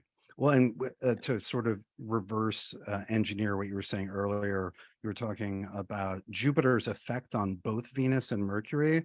And we could also say that Jupiter is in a situation where it's being affected by both Venus and Mercury, right? If Jupiter is trying to, let's say Jupiter is your 10th. And so that's actually a lot of what's going on, like trying to preserve stability and increase fecundity in the professional area, and Venus has been getting in the way of that. Now Mercury is bringing up questions about that. We have Jupiter having just dealt with a Venus retrograde and now moving into trying to trying to oversee the Jupiter or the Mercury retrograde so it doesn't get too chaotic. Yeah. The Venus retrograde ending while Mercury retrograde is starting is like, to me, is the energy of like, okay, so we're going to get back together as a couple after being broken up or something like that. Let's, look at the contract and what that's going to look like in the details and maybe work out some of the details of that. It reminds me, just like today, actually, there was this amazing, there was an amazing video that's going viral of this woman. I think she may be an astrologer, but of where she just gave birth and she's like lying in the hospital bed and she's already like looking at the chart on her phone and starting to delineate it of her kid. And it's like an amazing, like that's a true astrologer thing. But another astrologer posted a video in response to that where she, right after she got married at the ceremony, after they were married in the actual ceremony, they're signing the contract and she looks off and she taps her wrist to tell her friend to like note the time, which is a great like legendary astrologer move. So that's her name is Sheng on Twitter, and I just showed the video of that if people want to check it out. So this is that. It's like the Venus retrograde, and then you get like the Mercury retrograde in Virgo, and then it's like it's time to sign, the marriage contract and to get the details down on paper in terms of it's not all just, marriage, for example, is not just about the love and the romantic part, but there's also like this other business side of it where it's like you're merging your finances and everything else. Well, and the vows are like, under what terms do we enter this union? Like, what am I promising? Right? What am I not promising? Right. Are we doing a prenup? Yeah, that watch tab, pretty epic. Some of us, had Chris Brennan in the audience in our wedding, very carefully noting the time. Chris, you had like you had like times for like different stages of the ceremony. Right. I mean, Chris is really the app you want, but not widely available. The wedding scribe. Yeah, it's good. It's going to cost you, I have to say. Like I did that. That was a freebie for Austin. He was close friend. But yeah, that costs a lot. So talking about Mercury retrograde in Virgo, some of my keywords are like reviewing the details, sweat the small stuff, and also having the trine with Jupiter at the same time. To me, it's like an analogy would be like going back and having an accountant review your old books and finances and finding out that you're due for like a large tax refund. That's kind of the energy of this Mercury retrograde trine Jupiter to me. Do either of you have other like analogies like that or like keywords for some of this? Yeah. Well, one thing I was thinking about was just like the way that Jupiter is stationing retrograde, and how the way that I think about Jupiter retrograde is it's kind of like you're taking a break from the meal to digest, right? Because Jupiter's function is meaning making. And so pause is something that's naturally built into that because, you have this external progress and growth, but then that slows down so you can integrate and make meaning out of what you've done. And so with Mercury trining Jupiter, maybe there's this active component to Jupiter's meaning making, right? Because Mercury is kind of like the busy arm that's guided by Jupiter, right? It's not just like armchair contemplation. It's going through all your old notes and then reorganizing them in your Google Docs or something like that. For sure. I like that. That's really good. So with that Mercury retrograde, like I said, it's already started in late August. So it's like for many people, whatever, if you're getting hit by like a typical Mercury retrograde, problems in communication, delays, that sort of mercurial chaos, already by the time we get to September 6th, the sun conjoins Mercury and we get the Mercury cazimi. So that's already the halfway point through the retrograde, which is the part where there starts to be a turn and things start to turn around. And then after that point, you get the second half of the retrograde and the eventual resolution of some of the issues that were brought up at the beginning in late August. And so something worth noting here is that the beginning of the month, closer to the beginning of the retrograde, is when we have the first Mercury Jupiter connection, right? Which is like, oh, I'm reorganizing things. It's going to be, it's for the best. It's going to be really good. Da da da. But then when Mercury gets deeper into the retrograde, passes the conjunction with the sun, Mercury creeps closer and closer to an opposition with Saturn. It's not a perfect opposition with Saturn, but the direct station, right? The point that Mercury can move forward from is much more connected to Saturn. And so there's a sobriety to that analysis. And then once it gets moving direct, then towards the end of the month, then we have another trine with Jupiter, right? So it's like, oh, now that I've confronted the somber truth about this and made whatever choices or reconfigurations, now I can move forward and get some sort of win or benefit. But we have to go back to staring at Saturn with Mercury. And so it's like looks better than it's going to be at first, and then it looks pretty somber, and then it looks good again. But it has that Jupiter, Saturn, Jupiter sequencing. Yeah, I liked your keyword sober or sobering. That was something when I looked at the archetypalexplorer.com graphs for this month that really came out in those graphs where it's like you see the peak of the first at the beginning of the month, the Mercury Jupiter trine happening there around the 4th.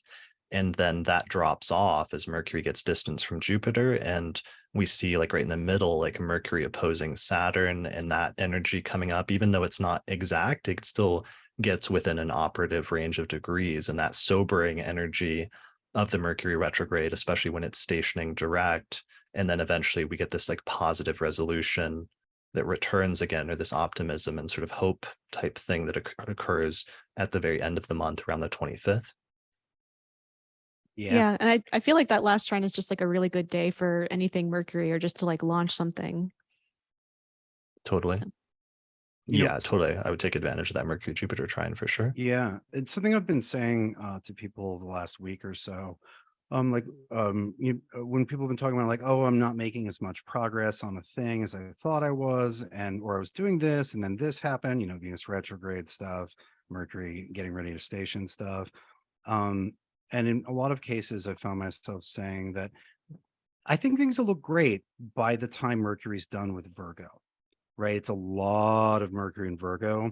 And there's, right now we're talking about managing the retrograde, which is always more confusing. But, the good side of this is that Mercury does the entire, does 22 out of the 30 degrees of Virgo all over again direct. And so that's so much getting shit together. And getting shit done energy when we look at Mercury and Virgo as like a 2-month thing rather than just the retrograde portion. Yeah, that's a really excellent point. So really quickly, I need to, since Steph mentioned like launching stuff, that just reminded me that I wanted to mention our auspicious election for this month. Where we actually had a lot of good charts. So it's kind of hard to decide what to go with and which one to use. And we ended up actually coming up with like 4 really core great charts on our Auspicious Elections podcast this month. But in terms of deciding which one we wanted to really recommend, we decided to recommend one earlier in the month as our main chart of the month. And then we have some others later in the month that take advantage of that later Mercury Jupiter conjunction as well. But the one I wanted to highlight for this month is this one, which takes place on September 3rd, 2023, around 9:55 p.m. local time in whatever your city is. Just set the chart to about 9:55, and you should end up with a chart that gives you about 12 degrees of Taurus rising. And that's kind of adjustable, but we set it so it would be about 12 degrees of Taurus rising and try to adjust it so it's that in your location. What you'll end up with is a chart with Taurus rising, and the ruler of the ascendant is Venus, which is down there in Leo, stationing direct in that sign, ending the retrograde period in a night chart, because this is 9 o'clock, 10 o'clock at night. So it's a night chart. So Venus is of the sect in favor. It's in the fourth whole sign house. And we get some of that positive Jupiter energy with Jupiter stationing at the same time and overcoming Venus. We put that Jupiter in the first house in order to fully take advantage of that Jupiter, which is just improving the condition of Venus in the fourth house of the home, the family, the living situation, and the private life. And we also emphasize a little bit more by putting the moon in Taurus in the sign of her exaltation, applying to both Venus as well as Jupiter. So this chart's primarily good as a like home and living situation and private life thing, since it's so fourth house focused.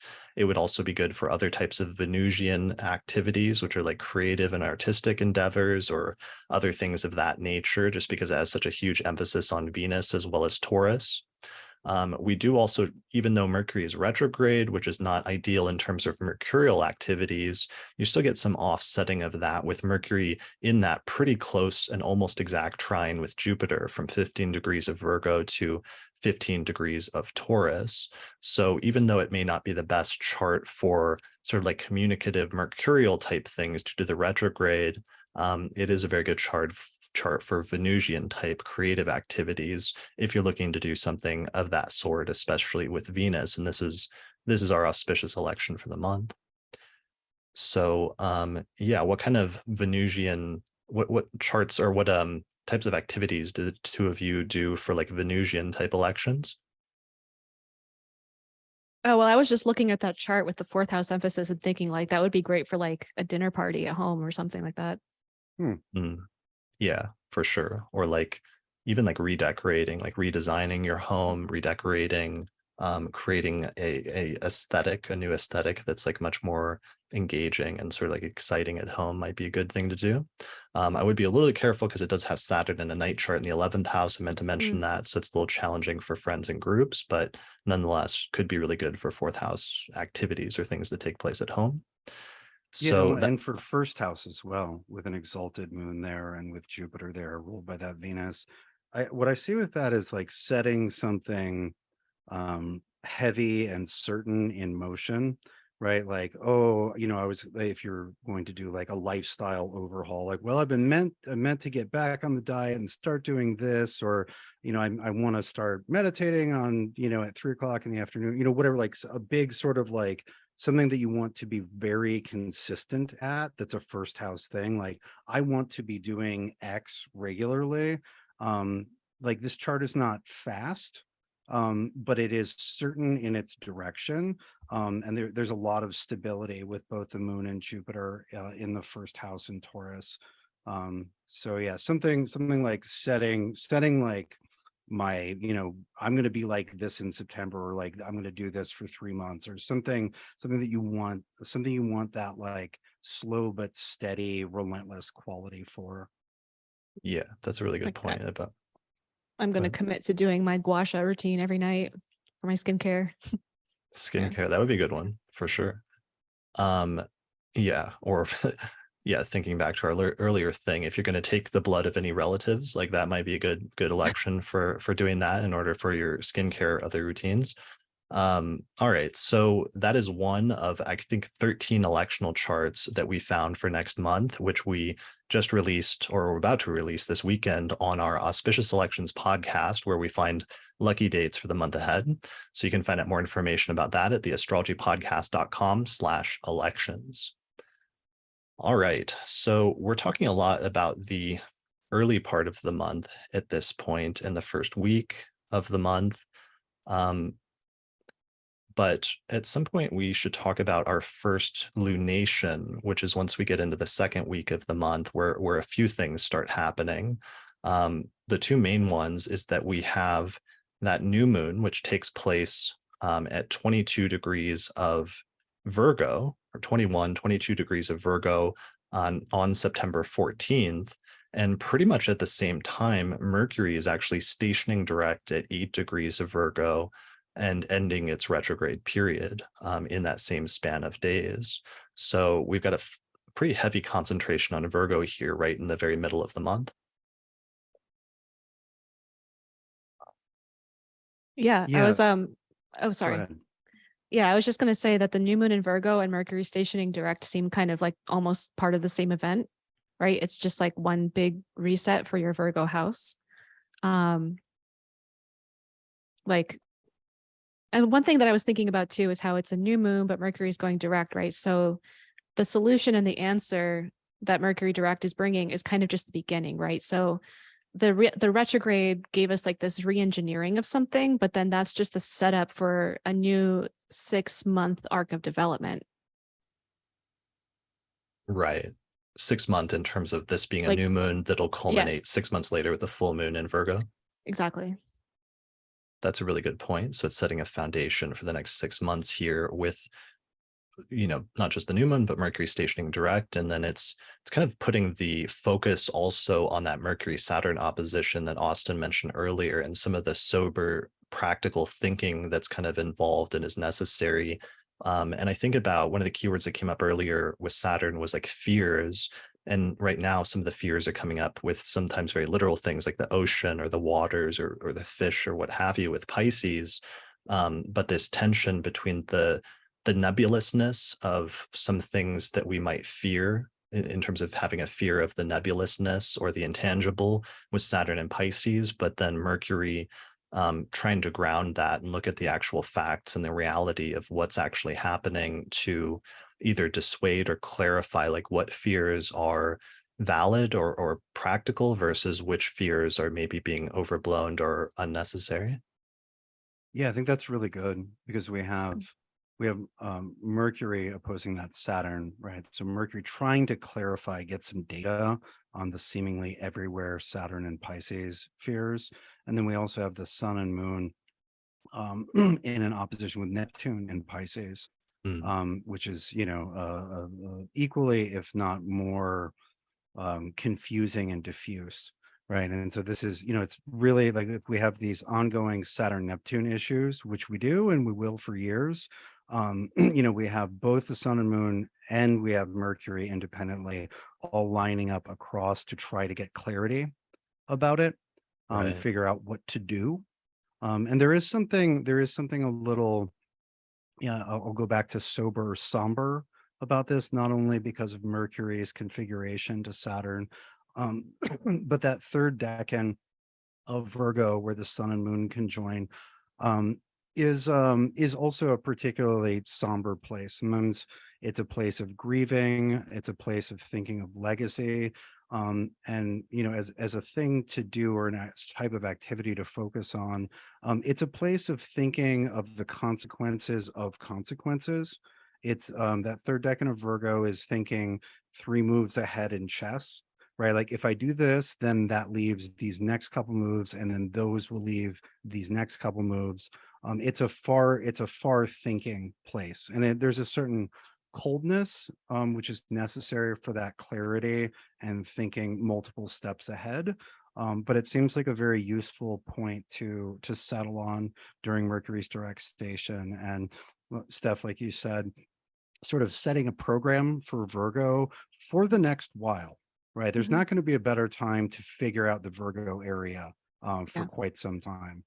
Yeah. And so, yeah, taking into account the difficulties and pressures and settling on a course, how should we say, what is the word? An evidence-based way forward seems like a good move.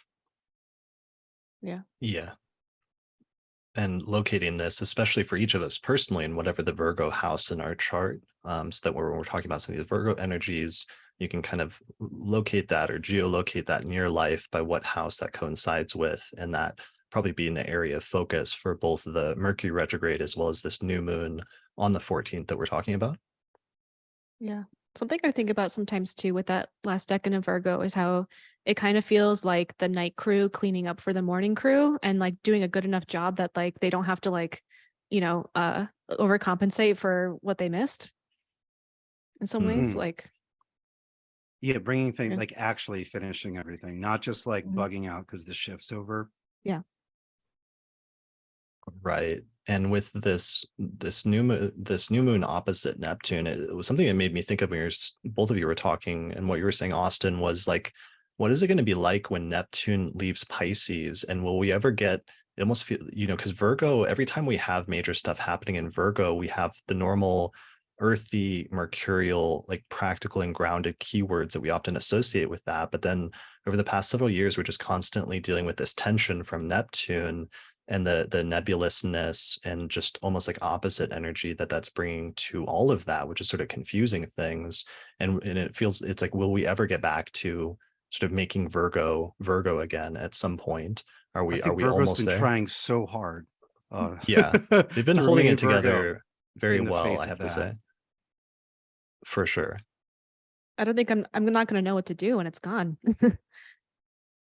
Right. Well, Yeah. it's like maybe I mean, one of the things hopefully is they'll emerge as much more creative, um, flexible, which they already are, but maybe not just focused on practical things, but open to sort of receiving inspiration and other sort of creative things more, maybe, which is more of the Pisces and Neptune traits.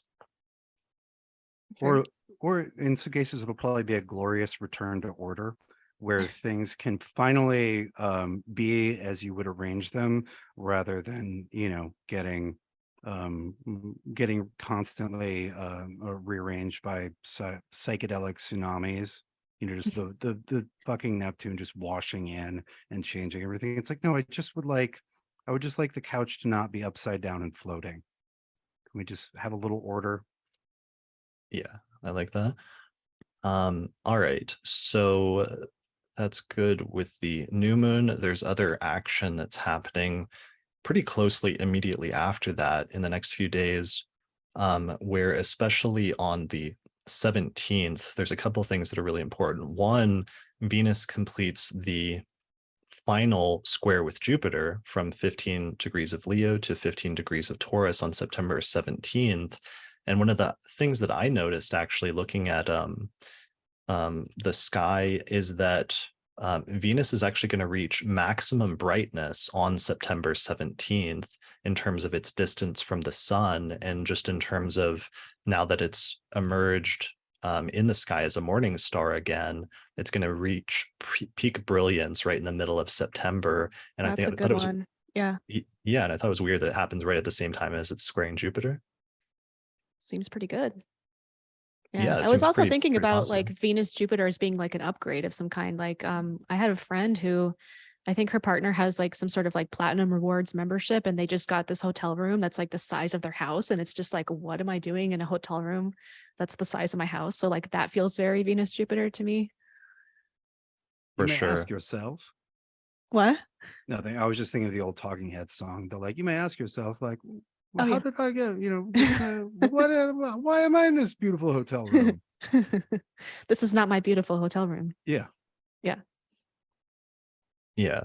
So my keyword for that day is like emerging from the underworld and reclaiming your brilliance, or reclaiming your throne, in the same way that Inanna did at the end of or at that point in the Inanna myth, where she emerges from the underworld. She finds her annoying partner who's stolen her throne, and she banishes him to the underworld, and then like reclaims things, or in the way that things happen like that towards the end of the Barbie movie. That's that phase where we're at in the middle of September. Yeah. It's definitely the moment to look for like it's triumphant moments, right? And a return to grace or a return to one's throne. Um, For sure. Yeah. I could also see it like also just being like a month where there's like so many things to go to that like you're looking forward to, but it's just like it's a square, right? So like life is just moving too fast for your wallet, right? It's like, oh, like my favorite artist's on tour, and like, oh, there's a birthday party, and like I gotta go to a wedding, and like, you know, there's just like so much at the buffet, and like you're trying to like overextend yourself to take it all in as much as you can. Yeah, and Venus Jupiter can be spendy. Yeah, I felt that in June. Yeah, for sure. Overspending or spending lavishly, or sometimes enjoying the finer things, even if it requires extra expenses. All right. Like goat cheese with black truffles shaved into them. Right, and caviar.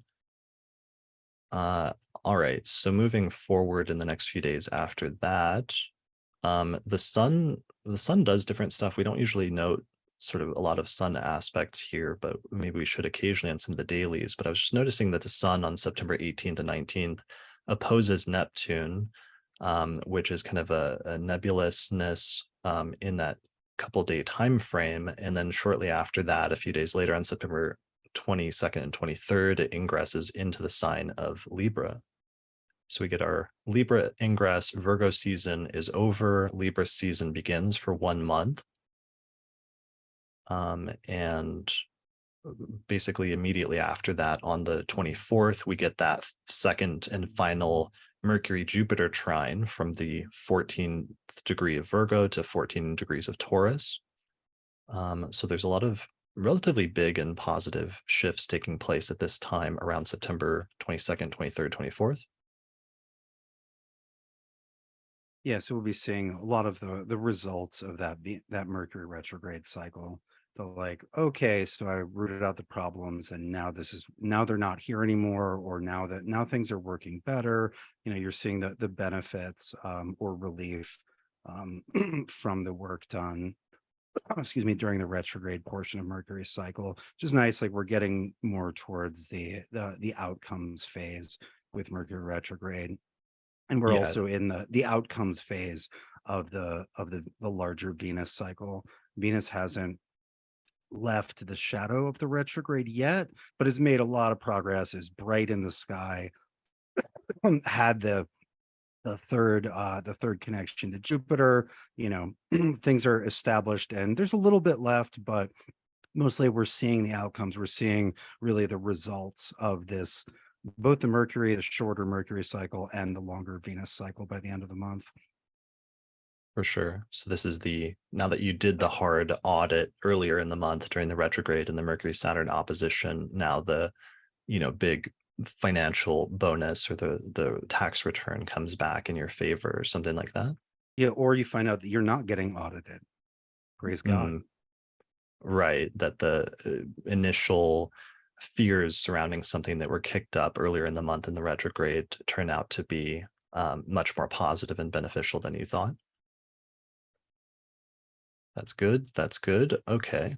This is bringing us later. I know it's very late in the month, but we should probably jump forward to our second lunation of the month, which is a full moon in the sign of Aries, which takes place early on September 29th, or technically in some time zone, it'll be late on September 28th.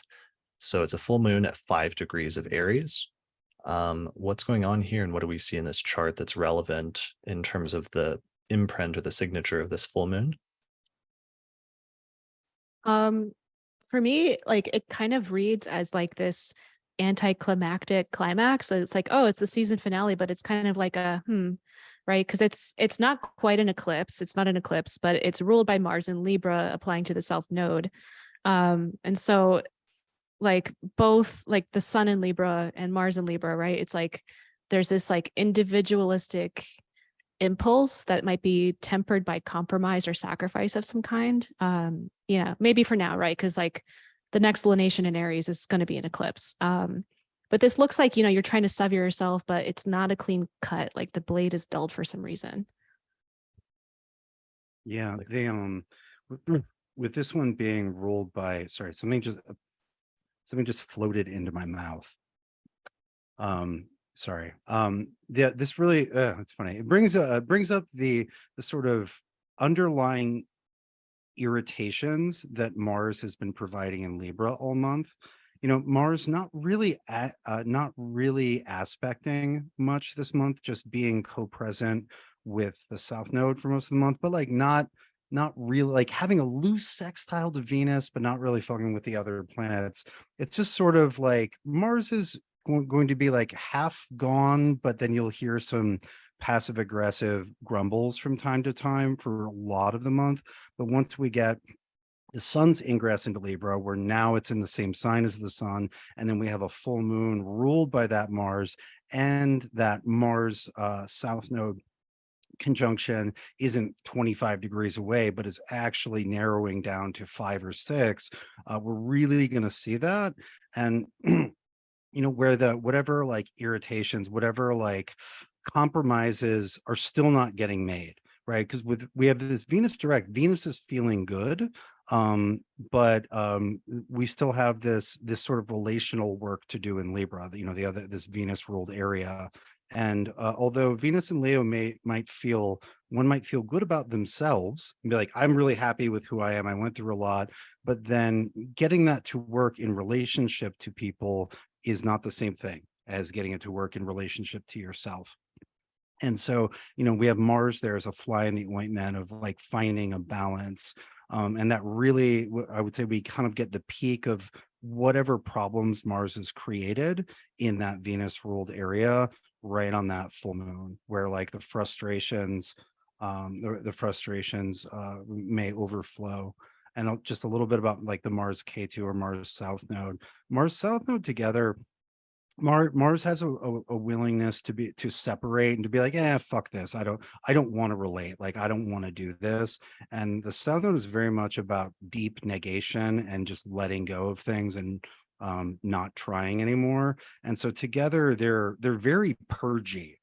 And so so with that energy ruling and opposed to the full moon, like there's going to be, I think, a late round of some of these relationships, like maybe like the celebrity ones and the non-celebrity ones, where it's like, oh, I don't know, are we getting divorced, are we not getting divorced? Oh, Venus is direct and now it's conjunct or aspecting Jupiter, maybe we can do this. That Mars K2 ruling the full moon is going to be like, actually fuck this, there's no way to reconcile this or bring balance to or harmony to this. That's a great point, because Venus is still in her shadow all the way until October 7th. So it's like we're not fully out of Venus retrograde territory, even though the most intense part of it ends on September 3rd once Venus stations direct. She's still like retracing her steps from earlier in the summer all the way until October 7th, including this part at this full moon that we're talking about, where Venus has only made it to like 22-ish degrees at that time. Well, and also it's the last square to Uranus on the same day, right? Those two things are coinciding. Yeah. So that was actually the thing that caught my eye, right? Like Venus is now ruled by Sun in fall, and the moon is ruled by Mars in its detriment, right? So it's like both of these things kind of coinciding feel a little bit like I want to like cause a scene, but like I have to like keep it like, under wraps for some reason. Like, yeah, the two most like fiery planets in the sky are being constrained by like social etiquette. Right. Yeah, I don't know that this one's going to be that constrained by etiquette. Right. Yeah. I think it's maybe where things that have been constrained by desire for harmony, peace, balance overflow. Like not saying that desire, like that's not part of it, but I think it's this will be a point where if things are going to boil over, it'll be around the moon's time in Aries at the very end of the month. I don't love it. Yeah.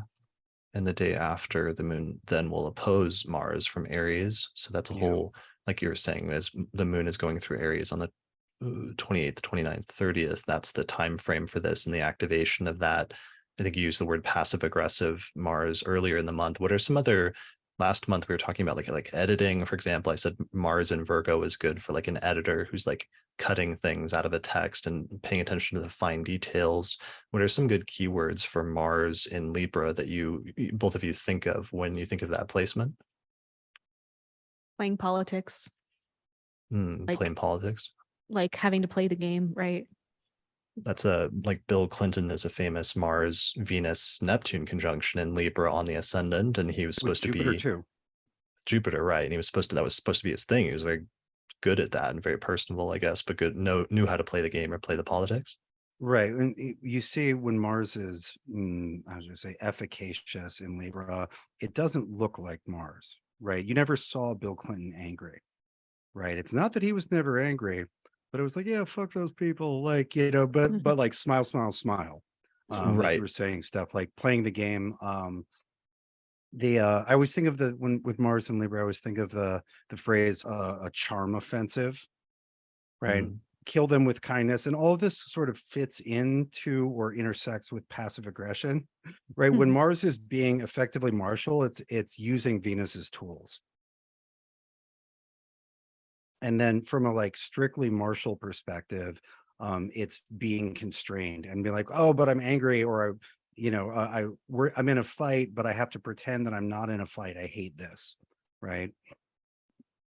That reminds me of the phrase that's sometimes used, like, especially some people use it, especially maybe in the South, but it's like, oh, bless your heart. And I just looked up a definition of it. And it says on Wikipedia, the phrase has multiple meanings and is used to express genuine sympathy, but sometimes as an insult that conveys condescension, derision, or contempt. And I think it's funny, like conveying insult or derision or contempt for somebody, but doing it in a way that appears the opposite, that appears like it's a compliment or something. Mm. Yeah, we're expressing sympathy. Yeah, I mean, I have relatives that say that. They yeah, it's that's a good one because it's ambivalent, Right. right? It's Because it's ambiguous. like, Yeah. oh, oh, bless his heart, right? Which means like, oh, this person could use a blessing, right? Maybe implication because, you know, they're foolish and benighted, right? Or maybe, yeah, it's nicely ambivalent. You can't get caught doing it. Yeah, for sure.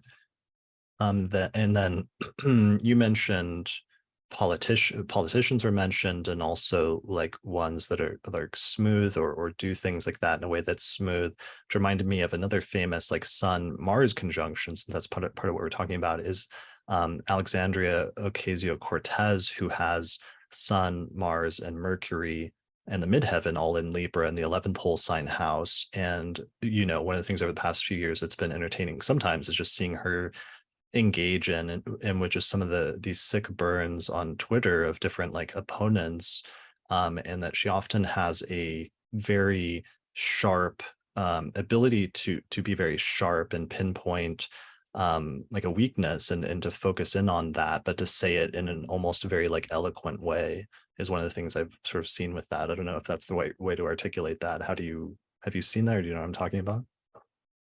It's like she's there's kind of like an aesthetic flair to the martial, like sick burn, right? Right. Yeah, something like that. That's what I think of when Like I an think of artistry to it. Yeah. an artist. Yeah, an artistry Yeah. to insulting somebody or pointing out that somebody's doing something stupid. The artistry of the sick burn. That's a good Mars in Libra keyword. And another thing I wonder, with the Mars and Libra, if this will be like the complicating factor in another round of maybe peace or maybe truce talks in Ukraine. Mm. Because there's a whole, a season of warfare is drawing to a close, and the pattern of warfare is there are seasons of warfare, and then there's like, do you give? No. Do you give? Well, we would give under these circumstances, and regardless of whether it's successful, there'll be another round of maybe talks. And so it'll be interesting to see Mars, and also it's Mars, and Mars tracks very well with ongoing conflicts. So it'll be interesting to see how the Mars shows up there, especially the full moon. It might be like there may be stories about getting closer to maybe reaching an agreement, and then full moon, back to cluster bombs. Yeah, for sure. I mean, we definitely saw, as we were expecting, some major stuff happening with Russia with the rebellion, and now the other side of that, and this death slash possible assassination because of the Venus retrograde, going all the way back to like 1991 and the fall of the Soviet Union and the creation of the modern Russian state around the time of some of those previous Venus Oh, retrogrades in and 19. the birth of Ukraine under a Venus retrograde in Leo.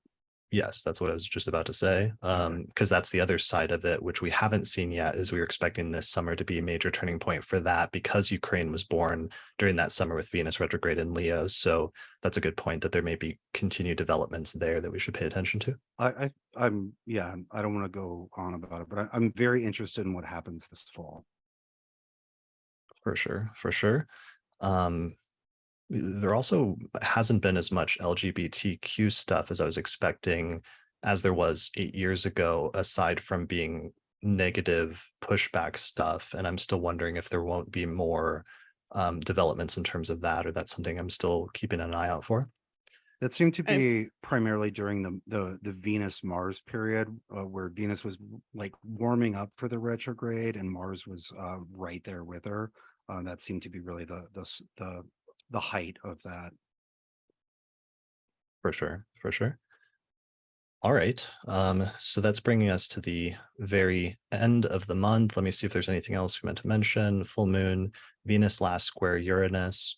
No, that's really it, because that brings us to the 29th and 30th, which is the very, very end of the month. Yeah, that is some scalding tea unleashed on the last few days of the month. Yeah, full moon, opposite Mars, Venus square Uranus. The Venus square Uranus was the signature we were talking about earlier with the fires in Hawaii for some reason. So let's mention just any other keywords for Venus square Uranus. It's like unexpected disruptions in relationships, unique developments in relationships, thinking outside of the box, doing something unconventional in terms of romance. What are some other keywords there? Breaking into new genres. That's a good one. Well, and it's worth noting that this will be the third square. So this will be like the repetition or coming back to stepping outside of the box and thinking about relationships or dealing with a jarring and chaotic thing that affected relationships or a genre change or whatever that's been ongoing since June. Right. So this is the last hit of that. So this is so in a sense, it's not it robs Uranus of it's completely novel, because it's a completely novel thing that you've been thinking about for a while. Mhm. Right. Or it's a totally new thing that you've been trying to adjust to or figure out the right way to adjust to for a while now. Yeah. Or maybe it's like earlier in the summer, it's like you tried something new and different.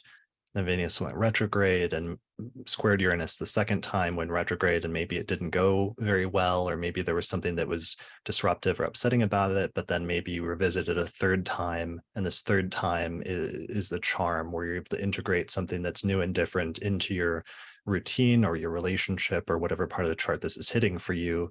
And the third time you're able to find a more successful way to integrate that. Yeah, like maybe, oh, I was contemplating a new look, and then during the retrograde station or during the retrograde portion, I started wearing only hot pink every single day. And now that we're on the third Venus Uranus, I'm gonna only wear hot pink head to toe on Fridays, right? Like it's a a maturation of whatever experimentation. For sure. That would make a lot of sense for Leo risings. Yeah, I've seen some interesting like makeovers and changes of appearance during this Venus retrograde through people's first house. Mm-hmm. Mm-hmm. All right. Yeah. Well, any final thoughts? Were you going to say something, Steph? Oh no, I was just going to add, like, I feel like if you didn't pull the trigger before, like the third Venus Uranus aspect might be when you do it. Yeah, Hmm, well, some people might have been like waiting and carefully crafting, their whatever their Uranian surprise or changes. They've gotten all of the data, right? Venus direct, Venus retrograde, and then one more time, and like now it's ready. Yeah.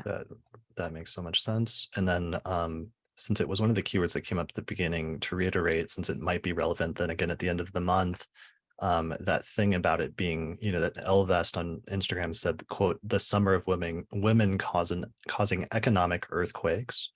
And something about that archetypally, and there might be a variation or a way that we could rework that would be more broadly applicable, but I think that would be relevant again in that Venus Uranus square and that full moon at the end of the month. Hmm. All right. Well, my friends, this was amazing. I want to keep talking to you two all day, and I think we could if we wanted to, but I'm going to cut it off and say this was a great forecast. Thank you both for joining me. Steph, thanks so much for joining us again. This was really Yeah, great. It thanks was so great much for having your having me insights. back.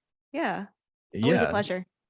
So you over the past year have been doing astrology like crazy, and your business is ramped up and everything else. And what do you have going on, and where can people find out more information about your work and what's coming up? Yeah, absolutely. Yeah. So there's my website, which is ladykazemi.com. I'm currently on Instagram, Twitter, and newly Substack as Lady Kazemi, right? That was part of the thing I mentioned. I'm like working on branching out into other platforms. I'm taking clients as I usually do. I was doing a Venus retrograde reading special over the summer. That's been very fun and very illuminating. And I decided to keep that open through the end of September, just for people who want to like process. Um, I will be presenting at the NCGR meeting panel on the astrology of the future on September 29th. That's, we're going to be doing a series on the astrology of the 2020s. And then I'm also getting ready to offer, I haven't given it a name yet, but I'm calling it like my deluxe client offering, right? So just kind of teasing that now, like it's going to be available at the end of the month, but I want to do, it's not quite coaching, it's not quite mentorship, but basically I want to take on 4 clients and like get as deep and intimate with their astrology as I am with mine, right? So like, you know, being so knowledgeable about someone's like ups and downs that I can like guide them to the same level of granular detail that I do in my own life. That's brilliant. I love that idea. Yeah. That fits very well with the Venus Jupiter stuff we were talking about, deluxe client offerings. And also just because, Yeah, we normally with clients, a normal astrology session is just like a quick like hour, and there's only so much you can get into in that time. You really often need exactly. more time. Exactly. Yeah. Yeah, like having Okay. a lawyer on retainer. Yeah. It's a little bit of like a retainer thing, except I feel like there needs to be some limits for, but yeah. Right. You don't want people like tattooing your name like on them or something like that. Like it's not quite Yeah. that level of Or like intimacy. calling me at 3 a.m. like, help, I can't Right. schedule this hair appointment without you. For sure, for sure. But that's a great idea. So, okay, so you'll have that up at the end of August or end of September. End of September. Perfect. Okay, just in time for all those aspects. All right, awesome. And your website is ladykazemi.com. Exactly. Cool. All right. Austin, what do you have going on? Well, I'm going to reopen enrollment for a limited number of people for the year 1 program in the middle of the month. It's going to be only people who are already on the wait list. If you want to get on the wait list, you can sign up on the website. And I'm going to be doing another much larger open enrollment in December. This one's got to be small. I can't flood the program. For those of you who have been waiting and are on the wait list, I'll be doing one right around Mercury direct. And then through Sphere and Sundry, it's kind of exciting. Sphere and Sundry is going to be releasing a Saturn and Aquarius series that we grabbed before it left. I waited until Saturn was maximum distance from the Uranus square because I don't like chaos in my order. And it turned out really beautifully. It's a nice Saturn Aquarius. I feel like I should describe it like a winter fresh gum commercial. It's like the cold flowers of deep time. Like it's got like a Whoa. beautiful sort of crystal and structure energy. I know not everyone misses Saturn and Aquarius, but a Right. lot of people do. Yeah. It's like, oh, so much easier to be disciplined. Yes, it was kind of cold, but it wasn't just this Saturn and Pisces mush everywhere. Like I knew I knew the difference between inside and outside, and It was left and nice when right. the seas were not trying to kill us. Yeah, exactly. And so yeah, this was designed and came out with sort of a really nice, like the imagery was really like that crystalline clarity of winter, where it's like, yes, it's cold outside, but like everything is like perfectly still and clear, and you can hear with great clarity. Anyway, so that'll be out by the end of the month. That's beautiful. I think so. I think it's going to be really nice. I'm excited for this one. And of course, the Saturn as the malefic is dignified with a conjunction to Venus. right? Not great for Venus. It's not a Venus series, but it helps make Saturn like work a little bit better. So super dignified Saturn with help from Venus. I'm excited Brilliant. for it. What are your website URLs? So classes and recorded things that you can buy from me are at austincoppock.com, and look for the winter wonderland of Saturn and Aquarius announcements probably middle or soon, and then out by the end of the month at sphereandsuntree.com. Nice. Brilliant. All right. I'll put links to both your websites in the description below this video or on the podcast website. So as for myself, I'm working on an episode on Mayan astrology, which will be available for early access through Patreon as soon as I get it recorded. I'm starting to release extended show notes through Patreon at the very basic Patreon tier, where I release a PDF that has a detailed outline of each of the episodes, as well as all of the research notes that I wrote when I was preparing for it. For example, with the Anana episode, there was a ton of research that I had in the notes that didn't even make it into the episode just due to time constraints. So I included that in the PDF that I released to patrons for that episode, which is a nice new bonus for people that sign up on Patreon to support the podcast each month. In other news, Rob Bailey and I just recorded a new 5th lecture for the horary astrology course that we've been expanding and revising, and we're going to add that to the course now. We've got 5 more lectures to go that we're going to be recording each month over the course of the next year. And if people sign up now, they can get into the course before we raise the price once we actually finish revising everything, if you get in while we're still recording it now. So you can find out more information about that at theastrologyschool.com. And then finally, due to the aforementioned, like Twitter imploding and escaping that to find new ground, I'm starting to post more on TikTok because I already do video content, and starting to post short little clips of like observations or things that have come up in different episodes, or even just clips of highlights of different episodes on TikTok as well as on Instagram. So if you want to check that out, you can find me on both social media platforms by just searching at the Astrology Podcast, and you'll find me there. All right. Thank you both for joining me. This is amazing. I had such a good time doing this forecast. We will have to do this again sometime, and we'll be back again next month to talk about the astrology of October. So thanks everyone for watching or listening to this episode of the Astrology Podcast, and we'll see you again next time. Special thanks to all the patrons that helped to support the production of this episode of the podcast through our page on patreon.com. In particular, shout out to the patrons on our producers tier, including Thomas Miller, Catherine Conroy, Christy Moe, Ariana Amour, Mandy Ray, Angelique Nambo, Issa Sabah, Jake Otero, Mimi Stargazer, and Jean-Marie Kaplan. If you appreciate the work I'm doing here on the podcast and you'd like to find a way to support it, then please consider becoming a patron through our page on patreon.com. In exchange, you can get access to bonus content that's only available to patrons of the podcast, such as early access to new episodes, the ability to attend the live recording of the monthly forecast episodes, our monthly Auspicious Elections podcast, or another exclusive podcast series called the Casual Astrology Podcast, or you can even get your name listed in the credits at the end of each episode. For more information, visit patreon.com/astrologypodcast. If you're looking to get an astrological consultation, we have a list of recommended astrologers at theastrologypodcast.com/consultations. The astrologers on the list are friends of the podcast that have been featured in different episodes over the years, and they have different specialties such as natal astrology, electional astrology, synastry, rectification, or horary astrology. You can get a 10% discount when you book a consultation with one of the astrologers on our list by using the promo code Astrology Podcast. The astrology software that we use and recommend here on the podcast is called SolarFire for Windows, which is available for the PC at alabe.com. Use the promo code AP15 to get a 15% discount. For Mac users, we recommend a software program called Astro Gold for Mac OS, which is from the creators of SolarFire for PC, and it includes both modern and traditional techniques. You can find out more information at astrogold.io, and you can use the promo code AstroPodcast15 to get a 15% discount.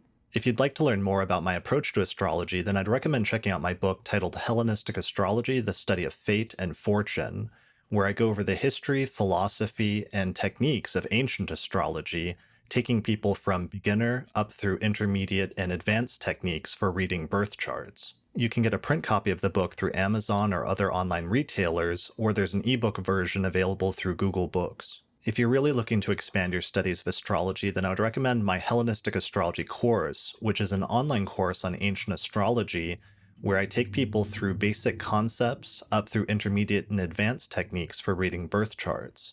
There's over 100 hours of video lectures as well as guided readings of ancient texts, and by the time you finish the course, you will have a strong foundation in how to read birth charts as well as make predictions. You can find out more information at courses.theastrologyschool.com. And finally, thanks to our sponsors, including the Mountain Astrologer magazine, which is a quarterly astrology magazine which you can read in print or online at mountainastrologer.com.